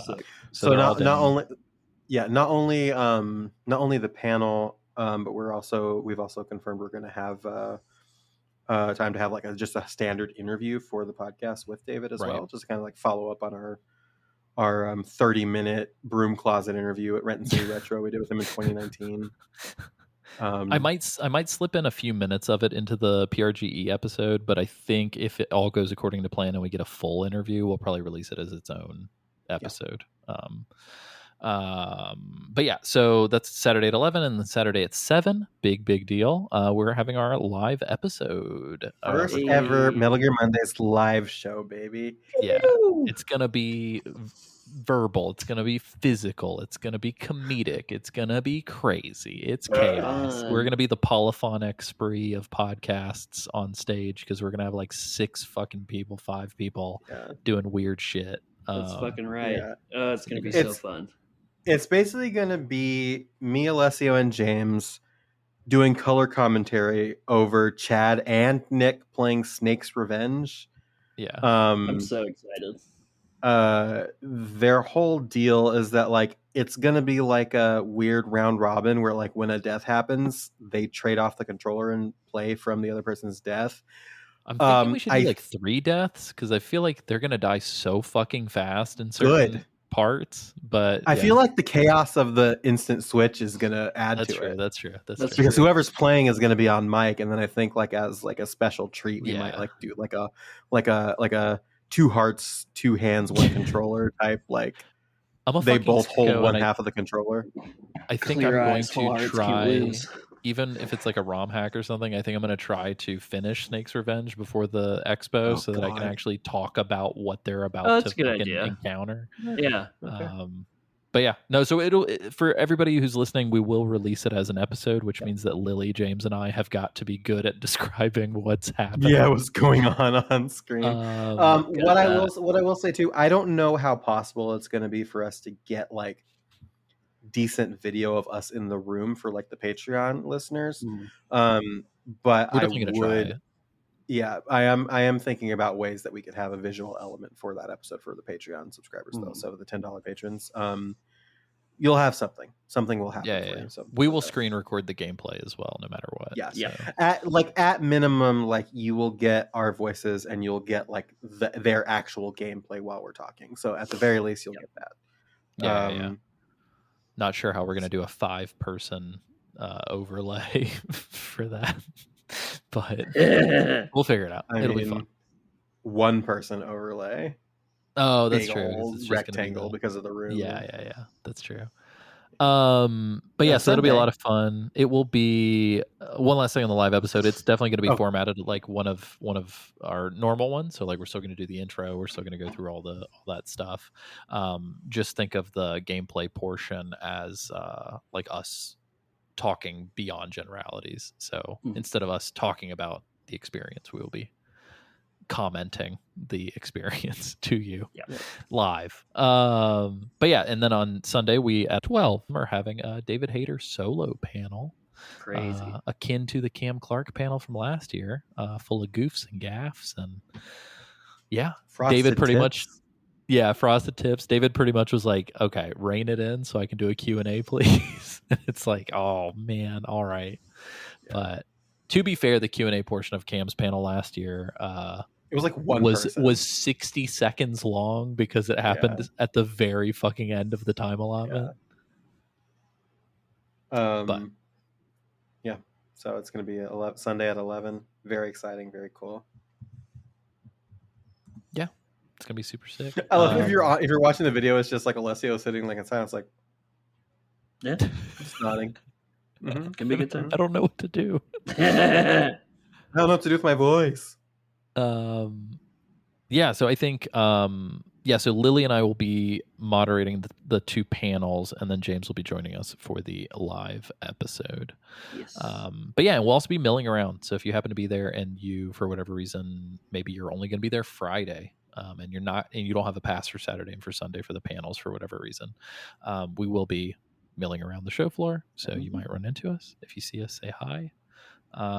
We'd love to hear from you guys. We'll figure out the whole like, okay, is it going to be a hater interview, live episode, PRGE episode, fucking trio interrupting game stuff, or we'll figure out where it's going to slot in, and we'll talk, and then we'll let you guys know. But yeah, I think that's it on yeah. PRGE. Lily, Lily, a blast. Where can people find you on the internet? You can find me on the internet, linktree.com/Liliana Dawn. That's where you're going to get links to my books, to my social medias, all kinds of other stuff. So check that out, please. Nice. James, where can people find you on the internet? SoundCloud.com/DJ Rat King. DJ Rat King at bluesky.com. Check me out there. More music coming soon. Dope. I also want to plug James's music for a moment. I was listening to James's music and Chad's music. Wow. The other day. Yeah, Chad's got some good shit. I'm going to plug his thing, even though he hasn't said if that's okay. SoundCloud.com/kilometers-Davis. I love that name so much. I fucking chuckle to myself every time I see that name. And it is kilometers, TRES, not the American spelling. Like the filthy Canadians spell it.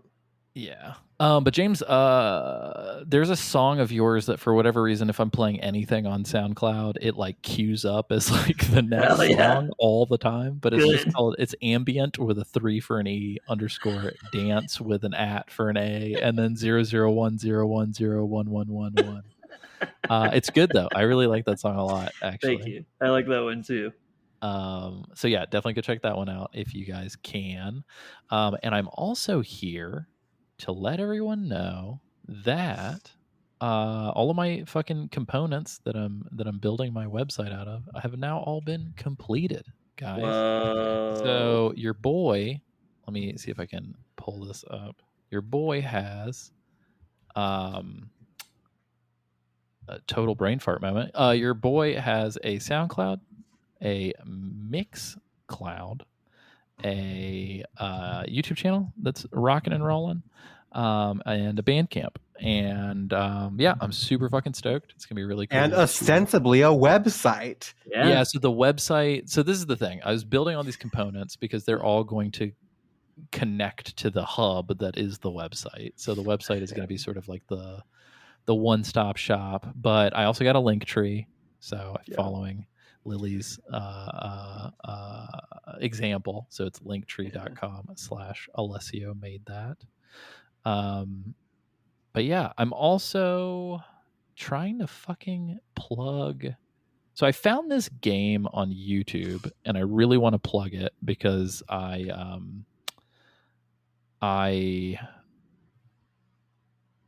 James will get this too. It's like having covered an indie game developer who put a lot of fucking time and energy into something and then got nothing out of it is really fucking heartbreaking. And so I got hit with this YouTube video trailer for this game, and the trailer was 2 days old. It was a release trailer and it had like 200 views at the time. And the game looked really little known game cool. called Hollow Knight Silksong. Yeah. The game looked really fucking cool. It was like the key art looks akin to like, do you remember the Game Boy Pokemon like key art, kind of like this, like the concept art and like Sugimori paintings, like so it looks like that, which is fucking sick, like in the artwork. But then in the game itself, imagine Gunstar Heroes meets Link to the Past and Four Swords. Meets kind of like a rhythm game. So it's called Candy Rangers, and essentially you control 4 characters simultaneously. And fuck yeah. And you're being bombarded with like enemies while you're going through these really colorful, beautiful, like Nintendo-esque feeling levels. But you can only shoot them with the corresponding face button that matches their color. So I guess it's kind of like Itaruga as well, a little bit. Ikaruga, yeah. But yeah, Candy Rangers, y'all, like it doesn't even have enough Steam reviews to like generate a fucking it's got 12 positive reviews. Yeah, and your boy wrote one of them. So you guys should check. I don't know, it's weird. I don't know why this grabbed me the way that it did, but I like immediately went and got it, booted it up on Steam Deck, tried to play it for like 1 to 2 hours so that I had enough of a taste. Yeah, it's one of those things where it's like the skill ceiling is really high, but the foundation is like very low. So like you can play it and enjoy it, but to like, I don't know, you replay levels and you can unlock new levels and there's like secrets and shit. I don't know. It's really cool. It's like very, if you like deep cut shit like Cannon Spike for the Sega Dreamcast, you will like this. So, and the music fucking slaps. So, hell yeah, I'm gonna check anyway, this out. yeah, that's my plug. I like that. Also, earlier when I was talking about the DJ set thing with the MGS2 thing, I am starting to upload old DJ sets onto my Mixcloud account. Fuck yeah. So yeah, you can see all that stuff. You can go to mixcloud.com/Alessio made that, but if you go to the link tree, it has links to all of this stuff. Sorry, I know I'm talking at length, but I do want to mention a fucking super silly story. So as I've been uploading my past short films, usually in the lead up, I'll upload like the trailer, a teaser, a prototype thing, whatever. Yeah. And then after it's out, I'll then upload like, here's an interview or whatever that happened, like corresponding. Anyway, so I just recently uploaded Are You All Right, which was the film that James Classic. co-produced with me, and like I wrote and directed in St. Louis in 2019. Probably the most expensive short film I will ever make, because short films never get money for anything. But anyway, long story short, I had completely forgotten, and I was going to upload some stuff after, and so yesterday I uploaded. Chain Film Festival in New York City. We won an award. It was Best Actor for On Marion's performance, which is great. Yep. But it was this talk back, and I'd completely forgotten. So it was me, Michael Francis, who's one of the executive producers, and On Marion, who's the lead actor. The name of the panel is Black Voices in Film. Oh my god. And it's me and a bunch of black people, and it's the funniest fucking thing. And of course, the whole time I was like throwing it to Michael and On. But I remember I reached out to the film festival ahead of the panel, and I was like, guys, I'm looking in the mirror and this doesn't add up. And they were like, yeah, but your film is like, I don't know. It was just a lot of like, oh, it captures like microaggressions and like black experience in the workplace and stuff. And I was like, guys, are you sure? And they were like, it was so funny. This is very akin to like me in Japan at a hotel where they provided like the traditional garb. And I called the front desk and asked them, is it okay for me to wear if it was okay for me to wear it? And they laughed at me and asked why I was asking. But anyway, so I just uploaded this fucking video, and so Kristen always laughs at me anytime I'm talking about anything. She's like, Alessio Summerfield, noted black filmmaker. I'm just saying. Hear me out here. Hit me. Alessio can say it. No. And he should and he should do it right now. PRG.